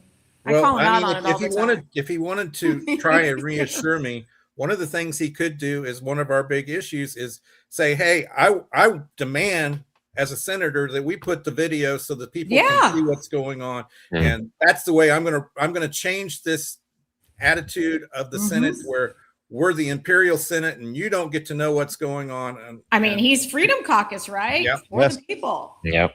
Yeah. Where is that legislation? Because I saw you, Amy. You went down there and testified, didn't you? I believe it was you that testified on behalf of getting live stream in the Senate. And I was listening to some of the people that that I know personally. They're in the political system, and they were making excuses for why they don't. That it was a technical issue and this, that, and the other. I'm like, well, wait a minute. 40 other states have it. If the Missouri Senate wants to live stream, they'll figure out a way to get it live streamed. They have a $54 billion budget. Well, here's the thing. They already record everything because I can sunshine and get the tapes. So they're already there. The least they could do is archive them so that we can go back, because in the House, if I miss a hearing or I'm in one hearing and I want to hear something that's gone a bill in another hearing, I can always go back and watch the video for that. In the Senate, if I don't catch it, if I'm not there live or I don't catch it live on the audio, it's gone. It's gone. I have to sunshine it to be able to hear what the witnesses said and who was there and what. I mean, all you get is their notes, which don't tell you anything at the end. That's got to change. That just absolutely has to change. 48 out of 50 states live stream from the Senate. Missouri doesn't, and then they give you excuses as to why they can't, and the numbers would tell you that that's all a bunch of phooey, because if 48 states do it, Missouri has the technological ability and the finances to. The House has done it since 2016. So 10 years the House has been doing it. Let's go, Nick Schroer. Let's bring us the cameras. Act for Missouri. Hopefully. How do people find you? act4mo.org. I love your website. You're one of my favorite websites because I figure out when I'm getting out of what's going on in Missouri, because you get, spread thin when you're doing all kinds of different political conversation. I go to yours and I feel like I'm updated right away. act4mo.org. I think you guys are great. I think you're going to grow and grow and grow. And if we have if everything works out the way we have it planned, these grassroots organizations that actually do care about conservative causes, right? That's kind of where we're at within the spectrum of things. We are trying to demand that the Republican Party platform actually does what they say they're going to do. I think it's not more complicated than that, is it? I think that's it really isn't. It really isn't any different than that. Right on. Mike Compton, Amy Castro. So we're going to do this every Thursday. You want to do this every Thursday at this time spot? So we'll keep people abreast of what's happening in Jefferson City. Love you guys. Have a great day. We'll take care. You got it. Format. Thank you. You're welcome. All right. Great people right there. It takes a lot of energy to go down there. And, when they're walking through the halls, I don't think people love them all that much, right? Because they're putting a spotlight on people. And I think that takes courage. And I'm just a person who enjoys courage because it's not always easy to do, especially when you're following people every day and you're friendly with them in the lunchroom, and then you got to be critical of them in the way they govern. I think a true conservative politician would welcome it. That's what I say. You do. Yeah. 100%. What did you tell me? You said, I'm not going to be somebody who dictates to the people. I'm going to get there. I'm going to see how I've already talked to a bunch of people in town already since my certification, I guess, is coming today, but that doesn't stop me. I went to the Missouri Municipal League dinner last night for Franklin County and met with a bunch of people there. Saw Tim Baker again, had a great conversation with him. Hopefully he's going to come in We'll get maybe Tim on. before the primaries. So yeah, Tim will come on. Yeah, it's old school politics, like you said, Rob. And Yes, old school politics where people cared about the people they represented. It's a novel theory. All right, before we bring him on, I want to give you the background of our next guest. His name is Andrew Muller. I got to see Andrew Muller. Reminds me a little bit of you, Isaiah. He's a young guy, incredibly polished, very sharp and brilliant mind. Gave a great speech at a Phyllis Schlafly meeting that I was at. I went out and tried to get a hold of him very quickly, and I said I'd like you to come on the show. It always impresses me when people are young people that have the ability to put their words together and able to, I don't know, sell ideas that make sense, and you have the ability to to translate information. I thought he was brilliant. His name is Andrew Muller. I think he's a part of the John Birch Society. I think he's got something going on tonight. We'll let him talk about it here in just a minute. And then he's also with Liberty Sentinel, which is Alex Newman's organization. Very highbrow, very smart, very intellectually driven. Let's bring him on. This is Andrew Muller again, John Birch Society and Liberty Sentinel. Am I right, Andrew? Yeah, that's exactly right. Thank you so much for having me, Rob. What's going on, brother? You got an event going on tonight. What's the event? What's the story with the event? Where can people find you? Because I think that you do great work. I really like what you guys got going on.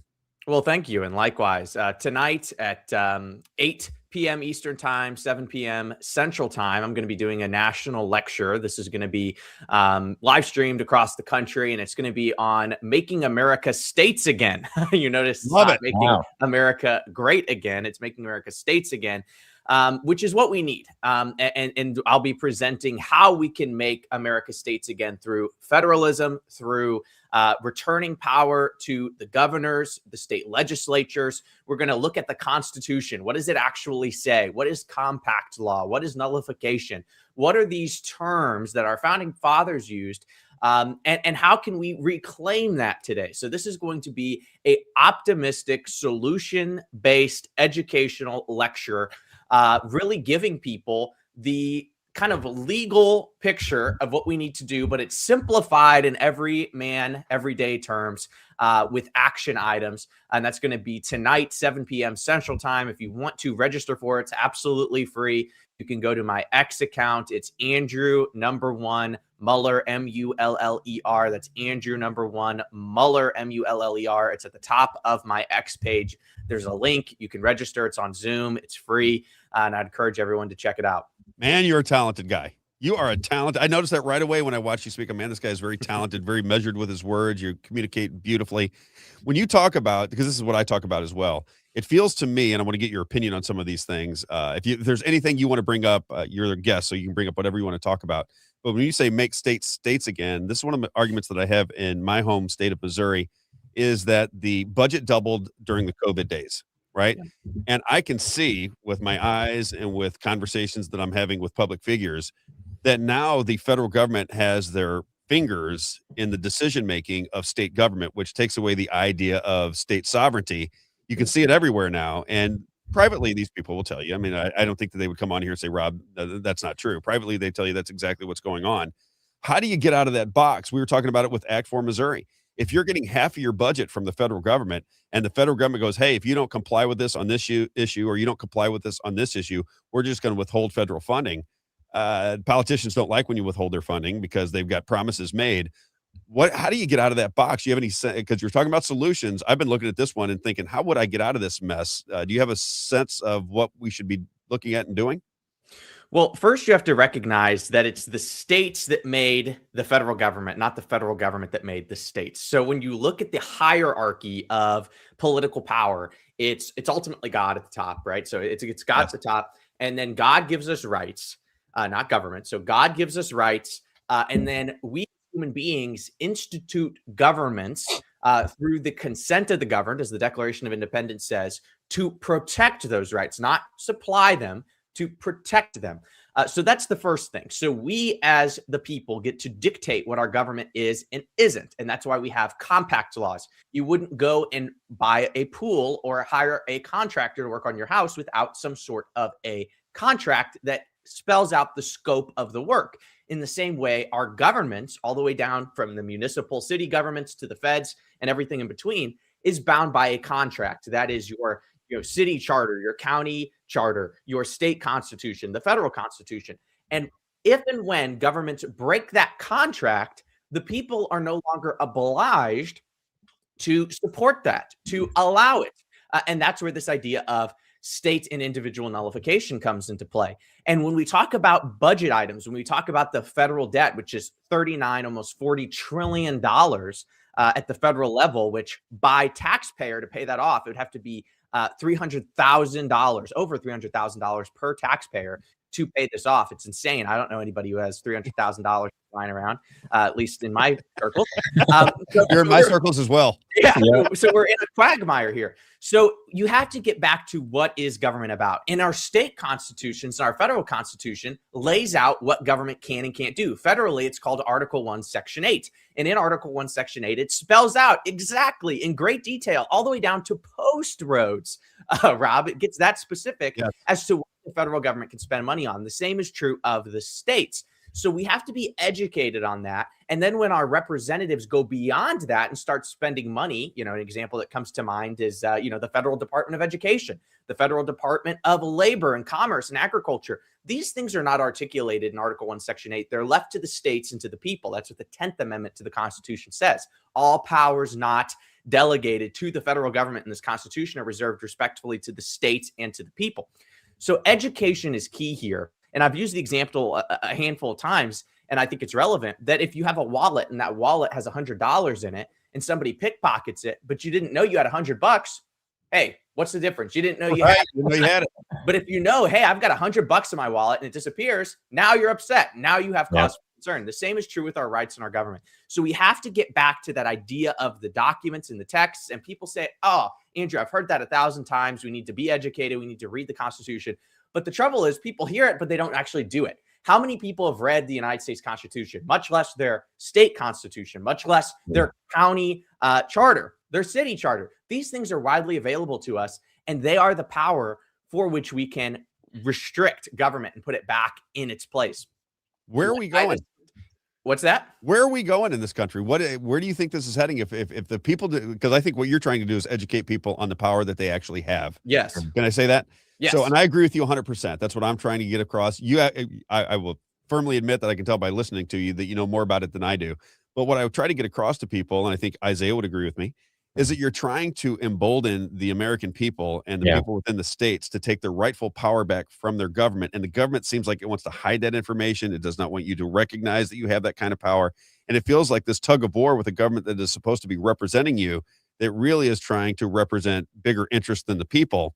Yes. And I just wonder where you think we're going if we don't, if Liberty Sentinel, if the John Birch Society, if some of these organizations don't win the fight, where does this government want to go? Is it just corporate fascism at some point? Where do you think this world is heading if the people don't start to understand the power that they have? Robert F. Kennedy Jr. articulated it, I think, the best way. It's going to be an oligarchy through the corrupt merger of state and corporate power. That's what he said. And I think he was 100% right in that. And we're seeing that unfold right now with the Iran war. If you want to hit a hot topic, I think you and I probably have very similar viewpoints on this Iran war. It's unconstitutional. It's not America first. I have researched this and thought about it 6 ways from Sunday. I can't see a way where this Iran war ends up benefiting the American people. And this is an example of this idea of a corrupt merger of state and corporate power. You have the administration under President Donald Trump, who, to his credit, he's just doing what, Obama, Biden, Bush did, which is, declare unconstitutional wars at the behest of the special interest lobbyists, the special interest donor class, and then also the military industrial complex, which the military industrial complex has now grown beyond just Boeing and Lockheed and Martin and those types.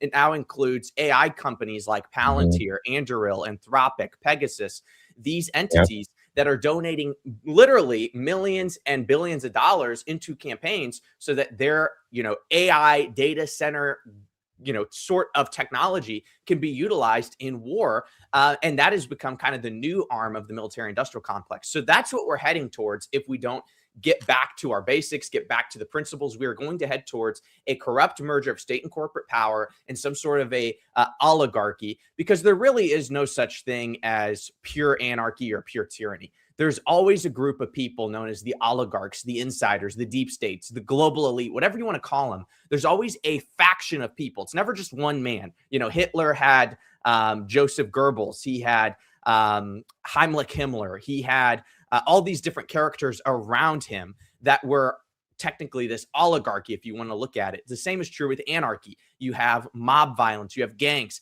That's the nature of power. It consolidates into a small, shadowy group of people every single time. And that is what we are at and heading towards a more severe version of in the United States, unless and until we take power back as the states and say, hey, wait a minute. I've read Article 1, Section 8, Clause 11 of the Constitution, and it says that only the Congress has power to make and declare war. We are at war with Iran right now, and there hasn't been a congressional declaration of war. Congress hasn't declared war since World War II. Korea, Vietnam, the war on terror, the Gulf War, all these wars were unconstitutional. And if people say, well, we had to do it, look at the track record. Every war the United States has not declared constitutionally, we lost. So look at the track record. There's no budget, there's no objective, there's no goals. The same is true with federal projects like the Department of Education, agriculture, pick your choice. These are things that are not constitutionally designated. The people, through the 16th Amendment, are directly funneling their taxpayer dollars to the feds. And we have a role and responsibility as citizens to say, no, this is not what we agreed to. It's a breach of the contract of the Constitution. Therefore, we are going to nullify this activity. So that is the approach we have to have. This can be done locally. It can be done nationally. And it is the solution. Because if we just get a new guy in the White House, we still have all this corruption all the way down. It has to be a bottom-up, grassroots, constitutional, educational movement. And that's what the John Birch Society has been doing since 1958, is trying to educate people to this threat. It's, we don't make political endorsements or anything. The point is to educate people. And that, I believe, is the solution. It's so funny because I hear you talk about, I align so much with the John Birch Society, and I'd always heard about the John Birch Society. There's a famous clip out there where I think it's Robert Welch is explaining the 10 things that you have to look out for. And I didn't realize how much I aligned with this way of thinking. So I think you might know Dan Sexton. Do you know Dan? Yes, very well. So Dan calls me up. He wants to have lunch with me one day, and he starts telling me about the John Birch Society because he wants me to join it. And I think he wanted me to join it because we were both working at the radio station at the same time. He got to hear me speak. I'm learning politics as I go here, but again, I think it runs like a big corporation. So it's and I was in those, so it makes sense to me. But I align so much with what you're saying. It's you're more articulate than I am, but it's exactly the way I see the world. It's the reason America is awesome is when the power is not consolidated, when there's individual liberty, and when the bottom controls the top. When the top begins to control the bottom, when power is centralized, you always lose your individual freedom, and then you feel helpless to a society that you can't really function in because you're reactionary to things that should be that you should be proactive in. And it's so frustrating that you can't get people to jump on that ship and make this happen very quickly. And I think it's because people don't understand what, like we were talking about earlier, they don't even understand the role they play anymore. I have very good friends that are very intelligent, smart people. And I said, this war with Iran, regardless of whether you think it's a just war or not, that's not the point I'm trying to make. If it's a just war, then it'd be very simple to go to Congress and say, okay, if you want this war with Iran, then you're going to have to vote on it. And people go, well, the Congress is corrupt. Say, well, then the people aren't going to care, because if the people don't want the war, if the people want the war, then they're going to drive their Congress people crazy. If they don't want the war, then you're not going to hear any more about it because they don't want the war. That's the whole point of it. The people are supposed to determine whether they want to put their children in harm's way. We've gotten so far away from that because it was exactly what you said. All of these wars that have been fought since World War II are illegal, unconstitutional wars. But if Obama does it, then I guess Trump can do it, right? I guess if Bush does it, that means Obama can do it. And that's the way it works. I always say it's the game of hypocrisy. If everybody's cheating the system, then nobody's cheating the system, because who's going to call them on it? Do you feel that I'm on the right page here? Because when I hear you talk, it sounds, my way of thinking is exactly like yours, less studied, but same premise. You're 100% right. And I see this sort of justification all the time. And I'm subscribed to literally hundreds of newsletters, and I read a lot of them because I try to understand a lot of sides of the issues. And there are a lot of people in MAGA right now who are saying, hey, you know what? Bombing civilian infrastructure in Iran, Obama did that. Obama committed war crimes. George W. Bush, he entered into unconstitutional wars, as did, Richard Nixon, as did all these presidents. And I would say, okay, so that's the bar. That's the standard. We're going to go look at George W. Bush. We're going to look at Barack Obama. Imagine, let's just take the exact same hypothetical and apply it to a personal level. Let's say you've had multiple ex-spouses and they all beat you and stole your money. You wouldn't say, you're engaged to a new spouse and they do the exact same thing. And you say, hey, well, all the other ones did it. So this one's, basically the same standard. Yeah. You'd say, no, I hope you'd want more for yourself than that. You'd want somebody who actually doesn't steal from you, who doesn't beat you. The same is true in this. So everyone's trying to justify these principles. And look, I supported Trump. I voted for him twice. The first time I could ever vote was 2020. I'm 24 years old. That was the first presidential election I could cast a ballot in. I did so for Donald Trump. I did so again in 2024. That was the option that was presented to us. But you have to look at these individuals and judge them based on principles, judge them based on the law. And if I could pick whoever is president and get my pick of the litter and they went against the Constitution, I would speak out against them too. Exactly. That is what we have to do. We can't be shills for personality. We have to be shills for principles. And that is the future. And if we want to make America great again, I really do see these really three pillars we have to focus on. And that is America first through mass deportations, the removal of the foreign world from the United States of America, no foreign wars. We have to end foreign aid. We have to end foreign wars. We have to get out of the Middle East. We have to get out of Ukraine. We have to withdraw these bases from the foreign world and focus on our own national security. And then we have to fix this economy through mass onshoring. We have to start making pharmaceuticals, computer chips, steel, oil in the United States of America. Because that has been the false dichotomy, Rob, that has been pushed to us is, hey, if we don't take control of Iran or Ukraine or Cuba, we're not going to have oil. If we don't push back on China and Russia's proxy in Iran, we're not going to have computer chips. And these are concerns, but they're concerns that were manifested by Jimmy Carter, Bill Clinton, Richard Nixon, George Bush, Barack Obama through the just complete dependency on foreign governments for key military infrastructure and production infrastructure. And that is why we are where we are today. The answer is America first. It always has been. It always will be. America first and America only. And that is the path forward. And you have to judge these people on principle, not on personality. And I get it. Trump has done a lot of positive things. I give him credit where credit's due. He's pulled out a lot of UN agencies, which I'm appreciative of. He pulled us out of the World Health Organization, out of UNESCO, out of the UNFCCC, the climate arm of the United Nations. I'm very grateful for all of that. However, the key campaign tenets that the American people voted for with regards to Trump, mass deportations and no foreign wars, both of those things have been compromised. And we have to now look back to the documents, look back to our Constitution, reclaim our power as citizens educationally, and retake this country. And looking forward to the midterms, I would highly encourage people to read these documents and cast votes not based on who's Republican or who's Trump endorsed, but who is actually going to deliver on principle and on constitutionality. And if we do that, we can save this country. But if we don't, we are in for a very rude awakening. And do you think that rude awakening will be drip, drip, drip, drip? And then I always say, it's like you're playing basketball. I've just used that as an analogy. I don't know why, but I'm going to say it because I've said it many times. Imagine you're playing basketball out at a park and everybody around you is building a prison so that you're going to be stuck in this position forever. They're just building it around you and you're watching them build it and you can stop it. And you never stop it because it's just a slow process. It's not like the door shuts on you. It's like the boa constrictor method, right? It gets its arms around you and you're not really recognizing it. And then it starts to squeeze and squeeze and squeeze and squeeze. That's why when people say we only have 2 years or 3 years, I'm like, no. I don't think they can do that. If you really start to mess with the American people too much, we have guns. We have a lot of country folk who don't play games when they get irritable. And I don't think that any politician wants to get themselves into that situation. But if you accept it over time, it just gets worse and worse and worse. Do you see it that way? Or do you see, I had a buddy, Jim, that was arguing with me the other day in a friendly conversation, but he was basically saying, listen, if we don't get this done, he was talking about elections. If we don't get this fixed right away, they're going to impeach Donald Trump and then it's ball game over. The Democrats are going to take charge and it's all over from there. What is your take on that? Do you think this is a drip drip or are we going to feel like a hard boom? Okay, we're in big trouble now. I think it's going to be a hard boom. You do? Okay, good. Yeah, I want to hear it. Okay. So he agrees, by the way. Vladimir Lenin, the mass murdering Russian dictator, he had a quote that was attributed to him, and it went something along these lines. He said, "There are decades where nothing happens, and weeks where decades happen." Yes. And the point of that is that you do enter points in history where it seems like not much goes on, but then there are points in history where, in very short periods of time, things shift, and we are in that, in my opinion, that period where it's short period of time where decades happen.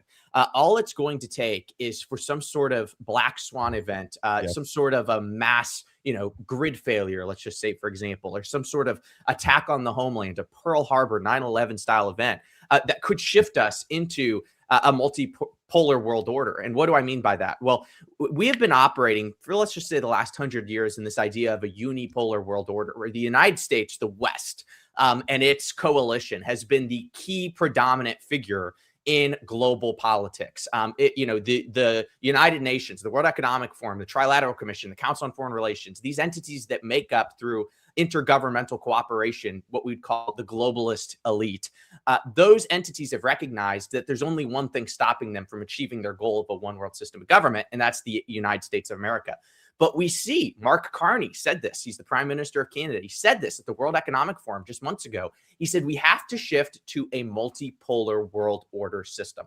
And what he means by a multipolar world order system is that the European Union, the Chinese communists, the Russians, the global South, they call it, Africa, Latin America, those entities need to unify together against the United States to create a multipolar world order, to overthrow the Western power infrastructure through the unipolar world order, to take us down.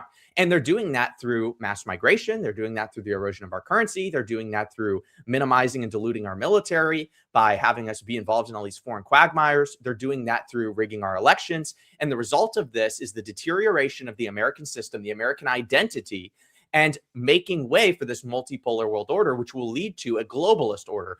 And I'm a Christian. I'm a Bible-believing Christian, and I truly believe the end goal here is a satanic goal, and that is to combat God's institutions. This would be, the family, marriage between a man and a woman, and politically speaking, most importantly, the nation state. If you read the book of Genesis, we understand that the powers of the world conspired. It actually uses the word conspired in the text against God, and built a Tower of Babel to create a one world system of government so they could be like God. This is the same lie that the serpent told to Adam and Eve. You can be like God, knowing good and evil. So that's always been the objective of the globalists, is to push back and repudiate God's moral order. And they want a one world system of government. And under that one world system of government, they would have a central bank digital currency. They would have a one world system of currency, which would operate through some sort of a bio-digital security system. And this sounds conspiratorial, but the UN, the World Economic Forum, these people are talking about this in their documents. Openly. They say they want to have a central bank digital currency, a one world system of government. They want to have biosecurity through microchips or some sort of personal identification to be able to, enforce this. They want to have a global blockchain ledger, that Palantir, through Flock Safety and Anduril and Pegasus and all these companies, they want to create a digital AI brain, to create a social credit system, just like China has. This is what we are moving towards, and it will not happen slowly. To get back to your question, it will not happen slowly. It will happen suddenly. And I think, this is my opinion, it's conjecture, but I think if we don't turn things around and get back to a constitutional system of government, there will be some sort of a 9/11 Pearl Harbor style event. Maybe it's a grid failure. Maybe it's a global economic depression. I don't know what it is. It doesn't matter what it is, but something's going to happen some point soon if we don't turn things around. And there's going to be a global shift, a great reset, as Klaus Schwab, the president of the World Economic Forum, stated. And they will usher in this multipolar world order to then become a one world, new world order, as George Bush Sr. called it. And that's what we're heading towards. So it's dark, it's scary, but we have to recognize God's ultimately sovereign. John Quincy Adams, the great president of the United States, the son of John Adams, a congressman, he said this on the steps of the Capitol. It's always rung true with me. He said, duty is ours, results are God's. That's the mantra. Duty is ours to do what's right. We leave the results of that duty up to God. But it is our time as American people to know our rights, to push back against tyrants, to reclaim our sovereignty, to study the Constitution, to elect patriots into office, to mass deport the foreign world, to onshore our energy, onshore our production, and make America truly a fortress nationalist country once again, so that we can push back and continue to be the one thing that's stopping this multipolar and ultimately global order. Brilliant. Absolutely brilliant. Yep. I agree with exactly your assessment almost entirely. Well, entirely, really. The only thing I was going to ask you too, let me ask you about Trump with this image that he put out on AI the other day, because when you're talking about these things, Tucker Carlson came out and said, he has all of the makings of the Antichrist. If you're a biblical person, that those thoughts do start to cross your mind, because the people that I argue with about Donald Trump is, I don't hate the man. I don't hate anybody. I don't hate any of these politicians. But I think, as you said, it is my duty to question them as a citizen when they're doing things that are unconstitutional. I have a duty to change that direction because they're supposed to be adhering to the Constitution. When he put that out the other day, I know a lot of religious people got very upset about it. When you push back from a John Birch Society point of view or Liberty Sentinel point of view, what kind of response are you getting? More and more people are starting to come in my direction and say, Rob, I see what you're saying. I should be more critical, or I should be paying attention more. I shouldn't be just turning over all of my sovereignty to Donald Trump's decision making. I have a duty as a citizen as well. Have you been, are you seeing the mood start to shift a little bit where there's more questions going, or do you see more lockstep with President Trump and whatever he decides to do, we're just kind of fall in lockstep? Well, I see it as generational. That's my experience. Yes. Is that the boomers, you know, and it's easy to rag on the boomers, so I don't want to try to do that too much. But they do have a very trusting mentality of, you know, the power structures. They seem to trust the plan. They think Trump has this 4D chess, 15D chess master plan. And I just don't buy into that at all. I think we are the plan. I think the principles are the plan. I think the American people are the plan. And anytime we put that sort of power into one hand, I think it's misguided. And with regards to Trump and the AI Jesus post, you know, I don't know. I listened to Tucker Carlson. I really like Tucker Carlson. I've met him. He's a great guy. And I think he's legit in his analysis. You know, is Trump an antichrist? I don't know. I don't have the answer to that. But I do know he surrounds himself with a lot of people who certainly fit the bill of what I just described. Agreed. You look at the Jared Kushners of the world, you look at the Miriam Adelsons of the world, you look at the Susie Wiles of the world, these sorts of people that surround him. They definitely fit that bill. And Trump's spiritual advisory council, if I can even call it that. We talked about it today. Oh my God. It's a cast of characters that is almost too tough to believe. Paula White, I wouldn't trust her to clean my toilet. I think she's a very concerning individual.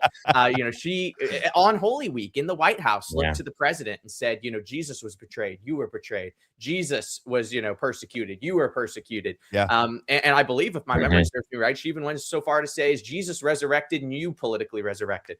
These sorts of, you know, glazing statements of the president should cause concern. I think Trump, despite many of his good policies, which I'm happy to recognize, has always viewed himself sort of as this, you know, religious, victorious figure. He's very concerned about his legacy. He's very concerned about his impact. And this isn't the same Trump we saw in, let's just say, 2015 or 2020. It's the opposite almost.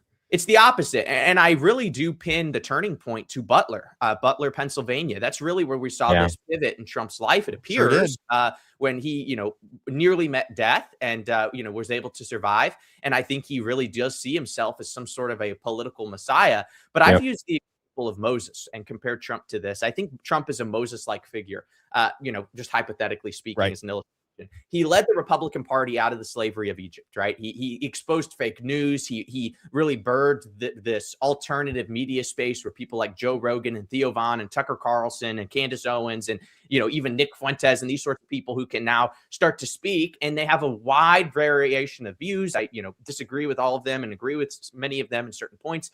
But he allowed this alternative media to rise. He really reinvigorated this idea of nationalism, of America first. But just like Moses, he's not going to be able to take the American people through the wilderness and into the promised land. He's going to get left on the mountain, as did Moses. And I think that's what we have to recognize is Trump's a transitional figure. He's not perfect, but we have to take what Trump did, thank him for it, and then recognize now it's up to the people. It's not going to be J.D. Vance. It's not going to be Marco Rubio. It's not going to be Tucker Carlson who's going to lead us into this. It's going to be God working through his people, understanding the principles, having a great awakening, recognizing that God is our king, Christ is king, and returning to biblical principles, foundational constitutional principles, which our founding fathers understood.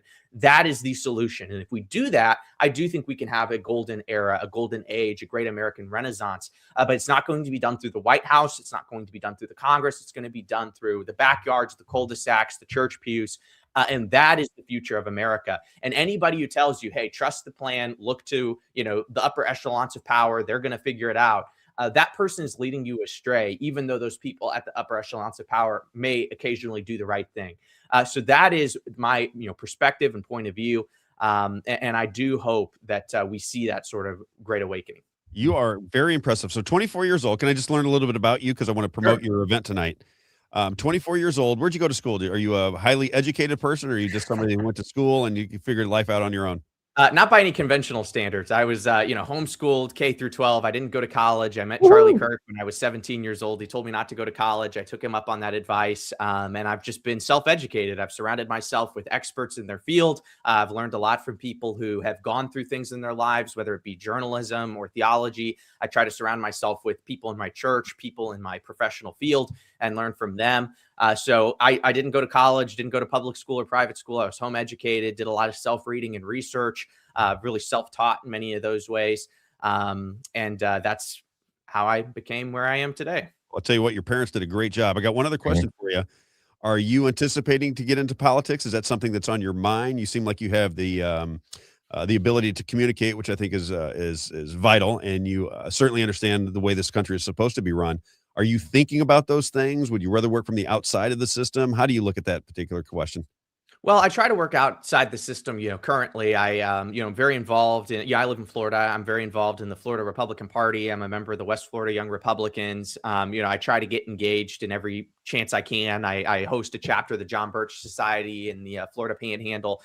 So I'm very political, involved in the private sector, the citizen sector. I would never rule out some sort of political office. Of course, I want to see what the Lord has in store. But I would really love to, at some point in time, run for Congress, perhaps, get into Washington, D.C. But if I ever did that, the whole purpose of it would be educational. I tried to be, something of a Thomas Massey type figure. He's probably the closest I can think of somebody who I'd like to emulate. If you go a little further back, Larry McDonald, a congressman from Georgia, he was a fantastic individual, actually a president of the John Birch Society for a period of time before the Russians killed him while he was flying on a plane. True story. You can look it up. So that is what I would do. Of course, I haven't, made any plans. I don't have any plans. I'm just waiting to see. You're young now. You can't even. I think you're probably more. You're more talented than anybody that's in there right now. But you're too young. It's a crazy situation. What part of Florida are you from? What, north, south, or middle? So I'm in the Florida Panhandle. I'm between Pensacola and Panama City Beach, kind of in the Destin area. That's where I'm from. Very conservative area, but unfortunately I have a lot of Republicans, as I know we do in Missouri, because I spent 22 years of my life in Missouri in Jefferson County. So I know the area very well. And just like in, Jefferson City and Tallahassee, we have a lot of Republicans who say they're conservatives, but they're certainly not. And I think we need to move away from that term conservative. I'm not a conservative. I am a constitutional Christian nationalist. I may go with you on that. Yeah. Conservative. All they do is preserve the institutions the progressives gave us in the 20th century. That's all they do. We need to move away from that. I'm not on the side of reform. I'm on the side of revolution, not violently speaking, but ideologically speaking. And that's what we need to do. So if I ever ran for politics, it'd be a very America first constitutionalist point of view. No foreign lobby money, no outside money, would not leave the country, very loyal to the constituency. And I think that's just should be common knowledge. Shouldn't even be discussed. That should just be a given for all of our reps. And yet here we are. You're not going to Israel if you get elected. You're not going to go to Jerusalem. I've never been to Israel, and I got to be honest, I have no desire. If I ended my life in 50 or 60 years and I never went to Israel, I'd be okay with that. You're gonna be okay. Well, I was going to ask you just because I live in Florida and I'm from Missouri as well, so I'm doing the same thing as you. I'm going back and forth because I have roots there. I care about the state of Missouri greatly. I went to school there. I went to college there. I raised my family there. That's where I was in business for all of these years. I love the state of Missouri. I love the people. I love the whole thing. I love the Midwestern vibe. I also like the weather in Florida, and I like my wife, and she likes Florida. But in Florida, there are you got Byron Donalds, Paul Renner, and Jim Fishback seem to be the three that are getting the most attention. Do you have a feel for any of these three men that are running for Florida governor? Do you have a sense of which one you like the best? Yeah, so I'm actually, I know James Fishback. I actually interviewed him for the New American magazine about a week and a half ago. People can go to thenewamerican.com and watch my 25-minute sit down with James. I think that we're at a point in time in Florida where Ron DeSantis, our terming out governor, he set a precedent and a platform that really is in my opinion, the gold standard for the rest of the country. Ron DeSantis has done some things that not super, excited about. He's very much for a convention of states, which I'm against. Went to Tel Aviv and signed a bill in Israel on, it was free for American policy, which was very bizarre. Yeah, so I didn't appreciate any of that, but when it came to COVID, when it came to the economy, when it came to America First, Ron DeSantis has been really good on many of those fronts. And Byron Donalds, in my opinion, is a downgrade. I'm speaking personally now at this point. But Byron is a downgrade. He says on his website he wants to make Florida the business capital of the world. He wants to have AI data centers. He said he wouldn't change any laws with regards to abortion. He does not want to push back on mass migration. He's indicated that he's for amnesty, which would be basically the clearing of all these illegal aliens and giving them a clear path to citizenship, which I would be against. He's for H-1B, foreign labor, all these different things that are downgrades from DeSantis. So I think James Fishback, despite some of his flaws, he is an America First candidate. He doesn't accept foreign money. He is running on a platform that would make old Florida. He says he wants old Florida, not new Florida. That would be agriculture, citrus, focusing on Floridians, getting rid of H-1B visas, not allowing Chinese nationalists to come into state-funded universities or take the spots from tax-paying citizens.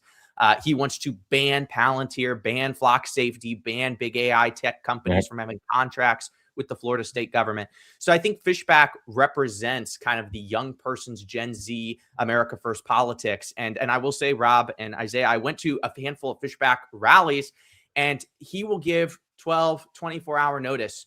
Hey, I'm going to, University of Florida. I'm going to a Taco Bell.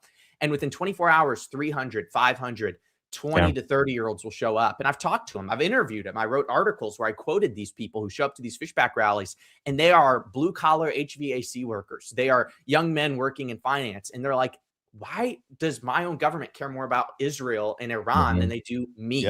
Why do they care more about big tech companies in the military industrial complex than they do me?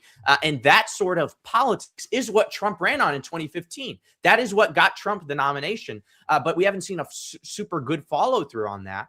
And James Fishback, I think, is proposing the right state policy to continue that America First MAGA vibe that got Trump into office. And to kind of tie this into the presentation I'm giving tonight, I asked James, what do you think about nullification? What do you think about states reclaiming their rights? And he said he is 100% for it. He said, if the federal government does something that is unconstitutional, I will push back. He talked about Iran. He said there are 10 to, I think it's like 15 to 20,000 National Guardsmen in Florida. He said, I would not send those National Guardsmen to the Middle East unless we had a congressional authorization of war. This sort of politics is what we need to be seeing. So to answer the question, I think Fishback really does represent what we need to be shooting for with regards to a governorship. And I think Byron Donalds and some of these other characters, they are GOP politics as usual, running off the Trump endorsement, and it would be a massive downgrade for the state of Florida. Boy, we are sharing the same brain. I was asked to MC his event down in South Florida on July 18th. Are you happen to go? Are you going to that? Are you aware of that event? I am. I don't know if I'm going to go in July. I've got some trips planned. I'm going to be, hopefully, Lord willing, heading up to the United Nations to cover some events that are taking place there at UN headquarters. So I don't know if I'm going to be able to make it, but I will definitely be watching. Right on. Andrew Muller, everybody. So tell me about the event tonight, then we'll let you get on with your day. By the way, fantastic. I think you're, I'm rooting for you. If you ever decide to run for Congress, let me know. I'd like to be your chief of staff if that would be Well, thank you, Rob. I appreciate it. I really appreciate the kind words and appreciate what you're doing here on the pod. And I think it's a great work. So yeah, the event tonight, it's at 8 p.m. Eastern time, 7 p.m. Central time. It's a live national live streamed lecture. You can go to my X page. It's Andrew #1 Muller, Muller on X. It's at the top of my feed. You can register there for free, and I would encourage everyone to come check it out. You got it. We're going to scroll it and we'll promote it. Thanks for the time, my friend. I really enjoyed that. Best of luck to you. Stay in touch. I would like to offer you, if you want to be a regular, because I'd love for you to come on when you have time. I know you're a busy guy. I know you got a lot of operations moving at one time. But if I can get an update from you once a month or so forth, I'd love to have you on because I think we share the same brain. You're incredible at articulation, and I'd love to have you back again and again and again. I'd be happy to do it. You're on. Andrew Muller, everybody. Have a great day, sir. Here's his X account for anyone wondering. Just wanted to throw that up there. Didn't want to interrupt him, but this is his, because I couldn't find it when I was searching for him on X, and so he mentioned Andrew1 Muller. So that's going to be important to find him as Andrew1 Muller, at Andrew1 Muller, to find him on X. He is something else. 20. Can you imagine 24 years old? And what I was saying. I remember what I was doing at 24. Yeah, well, exactly. yeah, I didn't even want to tell you what I was doing. Yeah, at 24. exactly. I had nothing good. I can promise you that. But I was half of it. I don't even know if it was legal. But I watched him. I was at a Phyllis Schlafly presentation. That is when Ed Martin was who is now the deputy director. I think, is he the deputy director of the FBI? Is that still his title, or DOJ, whatever he's in? DOJ. Well, now we have to see because everyone's switching around, right? Yeah, Ed Martin. I think he's the DOJ, and he was there to speak. And I had given a little presentation early in the morning about elections, and he came in a little bit later on, and it's getting late in the day, right? You understand what I'm saying? I've been there since like 8 o'clock in the morning, getting a little bit tired. And he came on to speak, and I thought he was the best of all the speakers, and we had speakers all day long. And I remember listening to him, and at some point in the conversation, he said his age, and I went, there's no way that this person with such poise and confidence can be that young. And then you hear him tell you what Charlie Kirk told him resonated with him. Yep. No college, teach yourself, keep an open mind, don't get indoctrinated. And he does things that I do. Like when you see him speak like this, right? I always think when people have sequential minds, when you have a sequential mind, you're a little bit more logical, because when somebody tells you something, you remember the sequence of what they told you. It doesn't mean that they're telling you a lie necessarily. They may have changed their opinion or what have you. But when your mind works in sequence, it's much easier to recognize and have common sense, because you have that Rolodex in your mind of how things go. Now, that doesn't say I'm smart. It's just something that natural for me. I can think in sequence. So, and when you do that, you do it with rhythm when you're talking. So when you do that with your hands, I started to realize, watching myself back on some of these presentations that I've given, my hands get so far ahead of me because I'm dancing in my head with the sound of my voice. And I noticed that he was doing the exact same thing as he was going through, his Rolodex of thought. And I don't know. He, like you, gives me hope for the future, because I do think young people, I will say this to all my... It was Charlie Kirk for me and for him. Which was Charlie Kirk for my son. My son was on here. So my son made a mention a little bit earlier on. My son got caught up in Charlie Kirk, and he went to Phoenix when Charlie Kirk had the memorial. Him and his girlfriend at the time went down there. And thank you to you, Andrew, as well. He's on the screen here. But I just got to say that I'm recognizing so many young people. That's why I'm so excited to have you on, Isaiah. Listen, Dan and I are close to the same age. My dad said this morning, he goes, I do miss the Dan and the music and the pop culture. And I said, I know that's going to be something that's going to be a hurdle that I have to jump over, because when you get into a comfort zone, right? When you're listening to the radio every day and you're hearing these things. And that was your first live show. You're doing recorded, and then you went live, and that's right. And somebody, I've heard this many, many times. They said, Rob, when I listened to you on the show, I would hear a song and I knew exactly what time it was, because that was the sequence of your songs. And I said, well, that's actually why I did it, so that Rob, I hear that song, it makes me think of Robb Carter, his show, blah, blah, blah, right? But having said all that, I really am excited. And I told people this before you even came on. I said, boy, I'd like to get Isaiah, because I think Isaiah has the mindset of this younger generation, and I want to explore that. What's odd is at 56 years old, and I'm cantankerous, and I can be a little bit hard to handle, as you might be aware of, especially if you listen to the radio show when I would lose my temper on occasion. I agree with the young people now. I'm seeing the world through that lens, which I just cannot believe that I'd be saying that, because there was a time within the last 7, 8, 9, 10 years when I would look at the youth and I think, our country is going to hell in a handbasket. What is happening here? And all of a sudden, it seems like young people are starting to figure this thing out. I think it's because they're watching more social media. They're getting independent thought out there on social media versus being stuck to MSNBC, CNN, and maybe Fox News, right? Isn't that what it is? That's how James Fishback. I'm glad that he's a Fishback fan. Me too. I was worried. I was going to have to correct him if he said somebody else. But that's what James Fishback is so good at with communicating to the youth, is using the power of social media to get his message out, to make sure people know what he believes, right? And using social media, he's not inviting Fox. I mean, I'm sure maybe he does invite some of the press, but he's streaming himself. He just puts it on his X page and streams it himself. And he's got thousands and thousands of people that are watching. And it's because he's saying the things that young people are waking up to, just like Andrew mentioned. We don't want to fund Israel or Iran or all these foreign wars. We don't want to do that. We want to send Florida. We don't want to send Florida National Guard members over to fight for Israel, right? That's what Andrew was saying, that Fishback was mentioning. And that resonates with me. I love James. I want James Fishback to be president because I don't live in Florida anymore. Yep. And if I still lived in Florida, I would vote for James Fishback, because everything he's saying is aligning with what the young people is. And the thing that I think is interesting about James Fishback is he gets a lot of flack for supporting Israel prior. And I don't think that he's And this is what I think a lot of people get wrong, is that it's not that we're against Israel as a people. Exactly. You know, it's not that we're like, oh, we're anti-Semitic and we hate all the Jewish people or something like that, right? That's not at all what James Fishback's saying. That's not what Andrew's saying. That's not what Tucker Carlson's saying. It's not what Tucker Robb Carter's Carlson's saying. We're getting labeled with that. Before you even finish your statement, I just want to make this point. Of course. The fact that you're getting labeled with that anti-Semitic nonsense is more indication that the people that are fighting against you are full of it, right? Because you know where your heart is at. I know where my heart is at. Everybody knows where their heart is at. I'm not anti-Semitic even in the slightest. In fact, I'm more pro-Jewish people than probably most Gentiles in the world because of my upbringing and the relationship. As I said, if you're somebody from St. Louis, you know who Brooke Dubman is, right? I went to school with Brooke Dubman. I worked at Carroll House Furniture. When my father got sober, January 14th, 1987, he went to work at Carroll House Furniture, and one of his mentors was Nat Dubman, Brooke Dubman's father, and somebody that I have a great deal of respect for because my father needed that cushion of somebody who cared for him where he could hold a job and make a decent living, because back in those days, you could make a decent living doing it. I think you still can. I think there's some people making big money at Carroll House Furniture, actually. Absolutely. But the bottom line is that meant a lot to me, right? Some of my closest friends, my most recent employer, who basically said, Rob, you're in the family forever. Jewish owner from Iran, as a matter of fact. He left Iran in 1980. It's ridiculous to get labeled with that. But I'm telling you, if you don't read the script and you don't walk in lockstep, this is how people begin to treat you. And I say to my friends, you can't side with people that are trying to smear their own.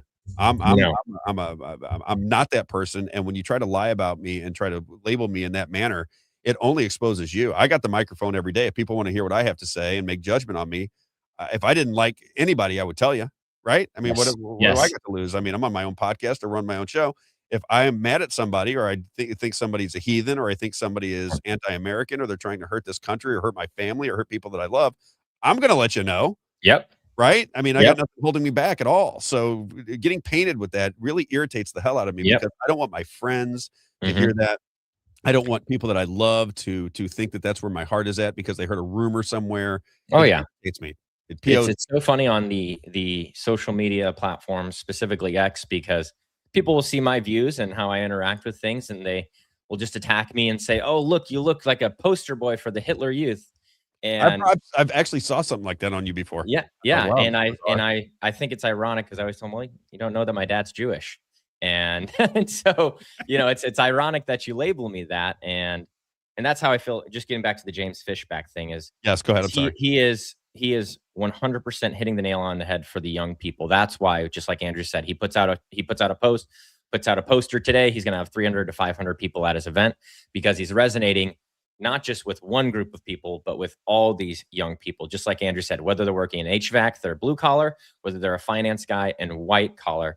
I know friends that have attended James Fishback events that work in the church world even, you know what I mean? And so these are all people from all walks of life that are waking up to the same thing. And they're not anti-Semitic. They're not Jew haters. You know, they don't want the Ayatollah to be in power. You know, all these crazy theories that get thrown at us. These are not true. We simply, you know, I was thinking about this hat while Andrew is here, right? I love that hat. You love that hat. Yeah. I relabeled to make America first because that's what young people want. We can't afford homes. I'm so grateful that I could be able to buy a home. You know, I'm one of very few friends of mine that own a home, but that's the issues that we really need to focus on is the economy. We need to focus on how can we help the young people buy a home to stimulate the economy, bring things back onshoring, like Andrew was saying, and deport these illegal immigrants. I think that's the simple solution. Amen. I think it was right on the money. Can we go through some advertising very quickly? Oh, let's do it.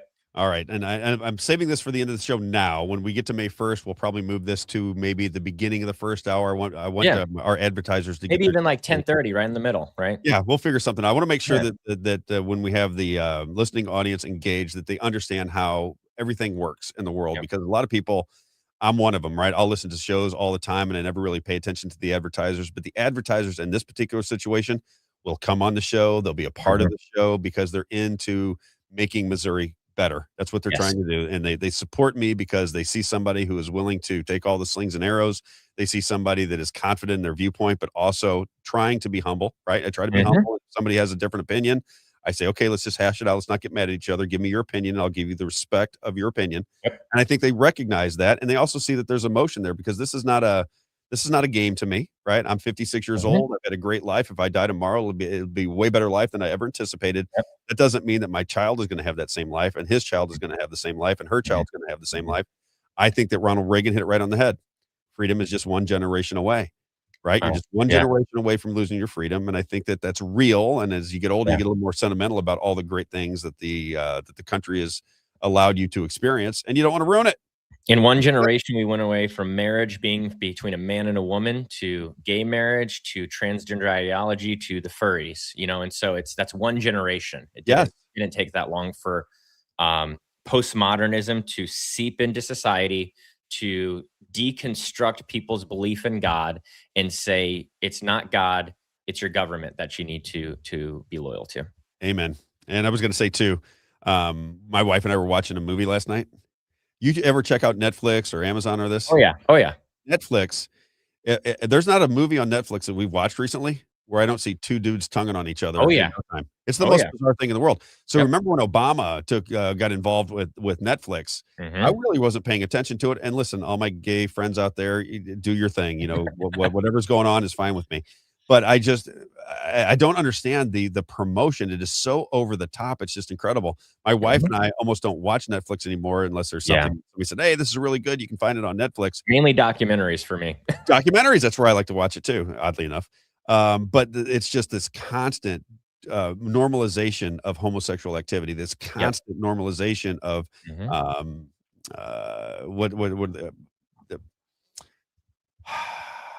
transgenderism too. Lesbianism, this whole thing. And I just, I'm not a square by any stretch of the imagination. I tell people I've worked in the fashion business. If I hated gay people, I couldn't have stayed in it that long, because half the people that were there were gay. Yeah. And they were wonderful to me. I never had any problem. This is not about your sexual proclivities, right? That's between you and God and your partner. That has nothing to do with me. All I'm saying is, I don't want it shoved in my face all the time. If you say, well, you see heterosexuals, take it out too, as far as I'm concerned. I don't need the sexualization of society to continue to go further. And I just say, doing just fine before when Ricky and Lucy were in. That's what I'm saying. You probably had a better society. We all know what's going on sexually. We can figure that out when it's time. I don't need it shoved in my face all the time. And it's just, it's annoying, but I could be wrong. That's why I wasn't allowed to watch TV growing up. We didn't have TV in my home. I was also homeschooled like Andrew, and we had 10 acres. We did our school, we did Bible study, and we worked outside because I had two brothers, and we had to take care of all 10 acres, and all three boys were outside working. And so we got to watch Walker, Texas Ranger reruns, or I Love Lucy, or Hogan's Heroes, the good stuff. That's what we were growing up on. A little Andy Griffith or no? Yep. Oh yeah. All the good ones. All the my father and I have seen every Andy Griffith. MASH. Yep. MASH. Oh yeah. Love Cheers. MASH. Were you a Cheers and a Friends guy? Yep. Cheers, Friends, all of it. Right. My stepdaughter still watches Friends. So she's 25 years old, and I'll come home and she's got Cheers on all the time. And she used to. She's moved on a little bit. Everybody knows your name. Yeah. No, that's Cheers. Did I say Cheers? I meant Friends. Yeah, you said Cheers. Yeah. I meant Friends. Friends. Yep. I love Cheers, by the way. All right, let's get to who you want to start with. Who you got up there? Let's do Jones Water first. Let's do Jones Water. My man Everett. Everett was listening earlier. I think we put a couple statements up by Everett.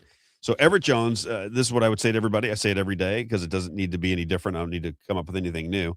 If you have a home or a business and you're drinking tap water, I suggest very emphatically that you get fresh air and fresh water in your home or your business. Everett Jones is, as far as I'm concerned, the leader in the area. If you want to do business with Everett, you always got to remember St. Charles County, Lincoln, Franklin, Warren, St. Louis, Jefferson. And if you go to the east side, the Illinois side, Madison, Monroe, Jersey, and St. Clair, you'll be the filter or you'll buy the filter. Jones Aaron Water, joneswater.com. I think it's got his number up there, 636-899-1040. Again, I have not met anybody who doesn't like Everett when they go do business with him. I always get rave reviews from him. Hey, Rob, thanks. I got to meet Everett. He came in. He put a water filtration system in. He's such a great guy. Love your show, that kind of thing. It's one after another. And this is something you got to be able to afford, everybody. If you're a parent and or you have your parents living with you. So you're 35, 40, 45 years old and your parents live with you. Come on. Take care of your family. Clean air, clean water. joneswater.com. He'll tell you all about all of his products. 636-899-1040, 636-899-1040, joneswater.com. Who's next? Let's do Moe's. My man, well, it's lunchtime, so I know there'll be a lot of Yep. people at Moe's. I want to remind everybody because we're going to team up with Moe's. Cinco de Mayo, May 5th. I'll be out there at Moe's Pizza. If you can get the word out and you're in the Franklin County area, we always had a lot of listeners on the radio. I assume we'll be watching a lot of repeats of the show on out there in that area. On May the 5th, People's Lobby, Missouri, my organization, along with many others, I shouldn't say, I don't want to say that. I'm getting used to say that, and I shouldn't say that. Our organization, which means it's the people's organization. Yep. We are the ones that are going to make this government get back into order. That's it. That's all we're trying to do. And the politicians that want to work with us will be their biggest fans. We'll do everything we can for them. We'll promote for them. We'll do everything we can for them. But you got to go in there and you got to change that system around, and you got to promise that you're going to do it, because when we say, hey, you made a promise and then you didn't do it, now I got to get the horns out. The horns can sometimes be worse than the flattery. So just remember that. Moe's Pizza, a landmark in Washington, Missouri. I happen to love the place. They got a great pizza bar, pizza and salad bar, delicious sandwiches, great chicken wings, and the best ice cream you could ever have. And there's my friend, Mike Johns, and his wife, Brenda, just the nicest people, family environment, no alcohol. This is a family environment. Every time I go there during lunchtime, it's absolutely packed, so people must love it. God owns the place. He just works there. And if you have any kind of get-togethers, any kind of meetings, whether they be birthday parties, anniversaries, political meetings, or Bible studies, first thing you should think of if you're in the area or you want to drive out just because you want to participate, they have space for you. They'll take care of you. They'll treat you like family. You'll have a great event. Moe's Pizza. Moe's Pizza. Moe's Pizza. Get out there at the corner of Grand and 5th Street in Washington, Missouri. We love Moe's Pizza. Great people. Just we love that guy. I love him. Ivy loves Moe's Pizza too. My daughter, she loves going there. And Ivy's awesome too, right? Oh yeah, one of her All right. favorite. Rocket Careers. Rocket. Well, I was just looking at, I think my man, this is another friend of mine. This is Mitch, who I went to school with. Rocketcareers.com. Now we'll probably do the best advertising for him because he has a nationwide organization. So if you're out of work and you hate your job, no matter where you're at in the country, lean on rocketcareers.com. They're going to take personal care of you. Some of these big recruiting firms, it's not like it's not like Mitch and Brian. Mitch and Brian actually care about people. They want them to do well. Mitch has been one of the nicest guys that you'll meet in life since the time I met him when we were in middle school. Terrific people. They'll help you find the right position.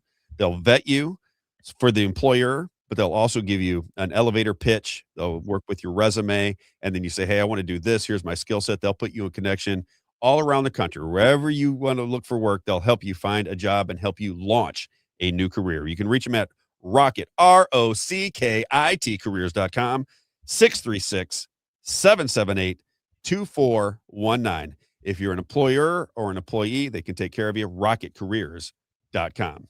Yeah, I don't know if most people know, but I ran a training organization where we trained probably about 1,000 total salespeople and placed them into different jobs. And so I have a little experience in this industry, and I think the number is, and Mitch can come and correct us in the comments if I'm wrong, but $100,000 is the average cost that it takes for an organization to hire someone and train them. And so when you have organizations like this, typically you're spending a lot less money to place someone or to help you find a job than $100,000. I would say that everybody that has a business where you have, if you have 25 or more employees, right?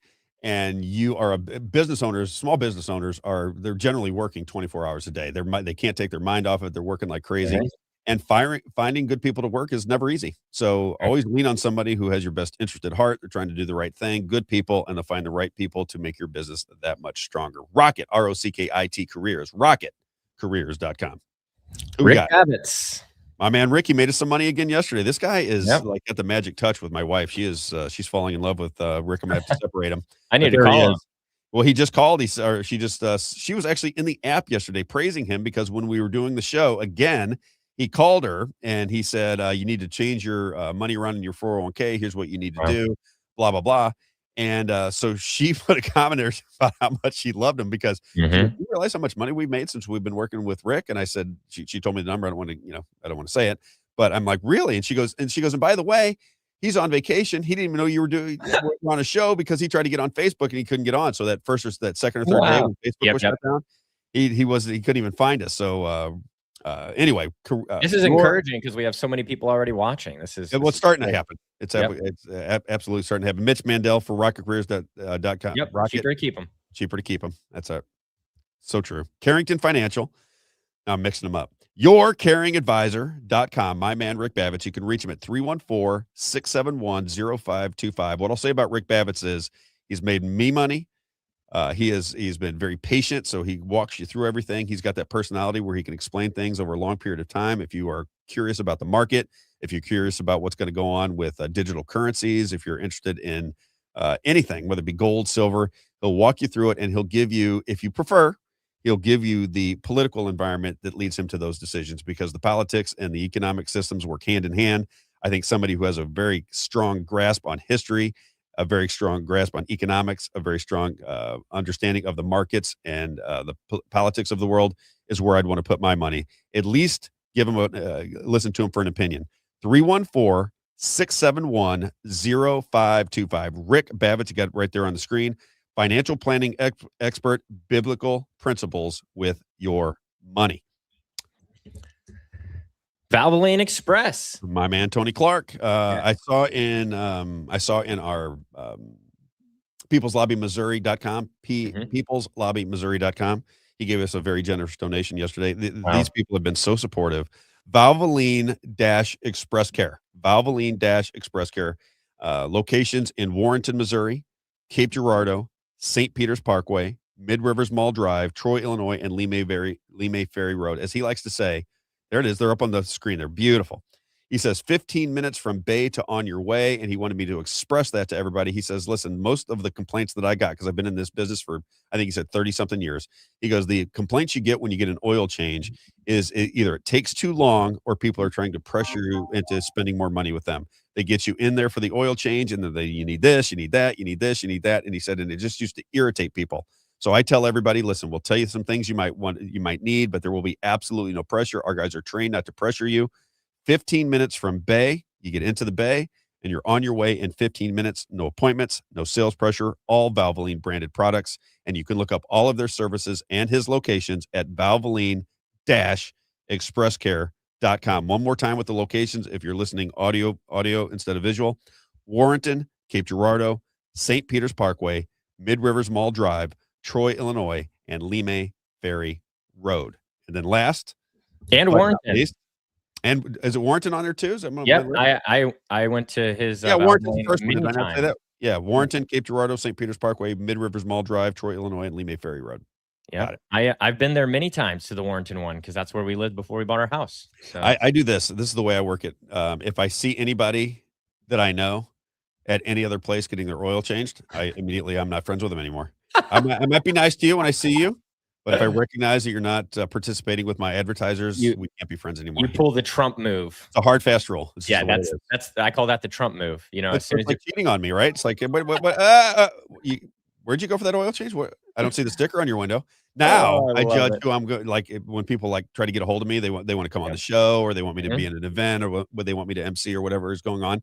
Now I look for the sticker in the window. Send me a picture of your sticker. If the sticker doesn't say Valvoline, I'm out. Stop trying to reach me. I'm done with you.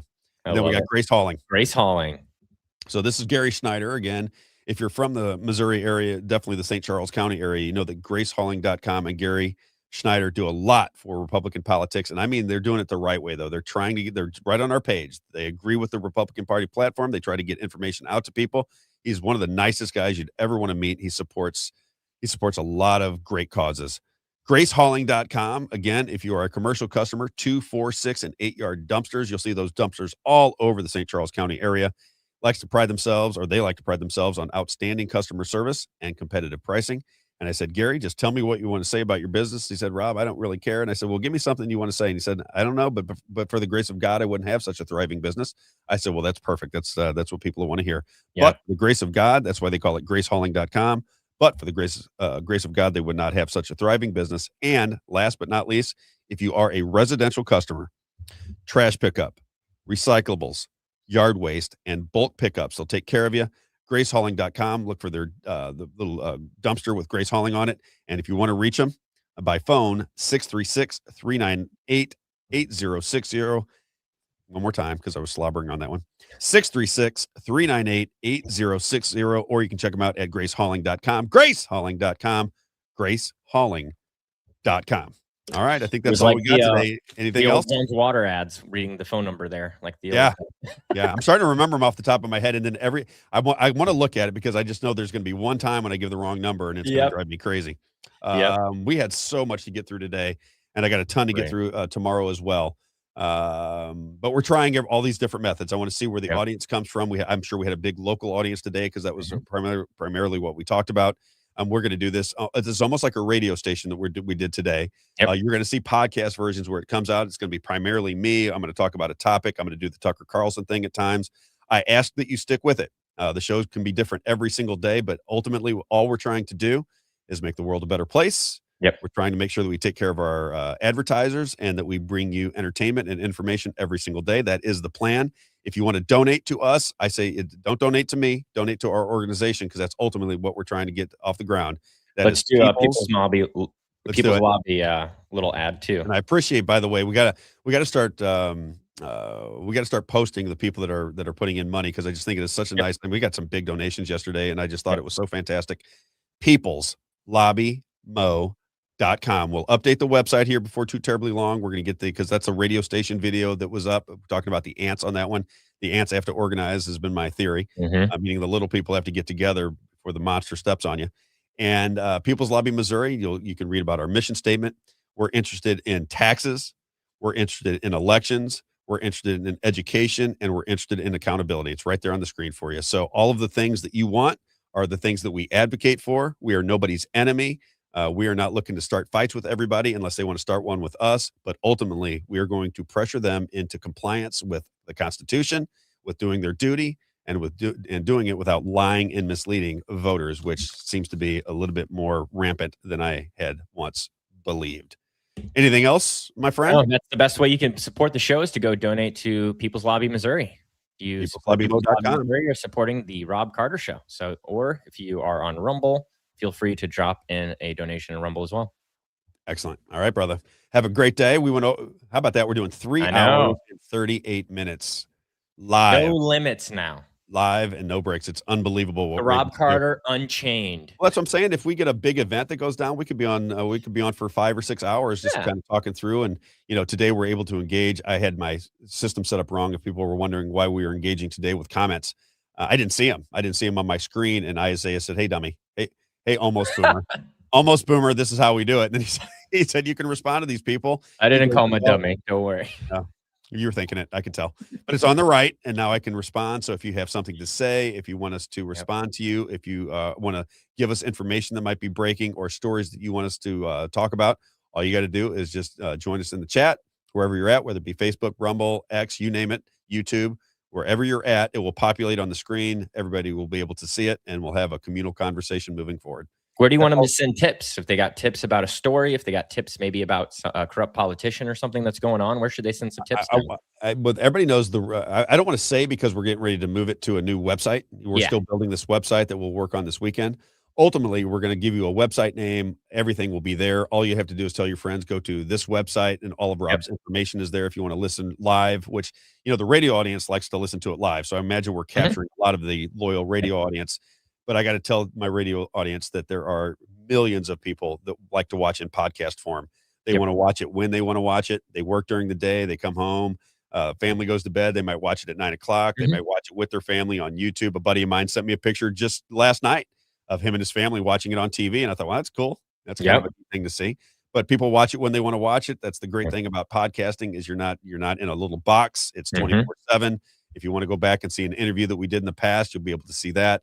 And more importantly, for spread, and I was going to say this to you, when we start bringing in, when we're able to promote guests, I guess is the best way I should put it. When we're able to promote guests in advance and get that information out on social media through digital advertising, that is when you'll start to see everything start to mushroom.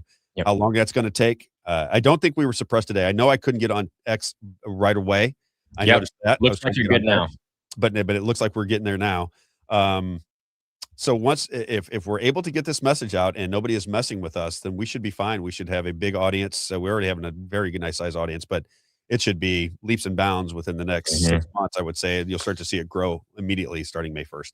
Oh yeah, very much. I mean, it's crazy to look at the analytics on the back end that people don't see, to see up and to the right kind of growth on all the channels. So you told me that it was fascinating that that we're able to get that on a live stream, because most people, when they think live stream, they're not recognizing that live stream is all day long. So you're watching it live, but 90% of the audience will watch it a little bit later on. I think the numbers on X yesterday, when I got done with the show, the numbers on X were 2.4 thousand people were watching it live on X. Yep. And then by the end of the day, it was 5.7 thousand. That wasn't even the end of the day. That was when at like 9 o'clock, the last time I looked at it. I don't know what it is now, but it gives you an idea of how many people watch it later on their own time.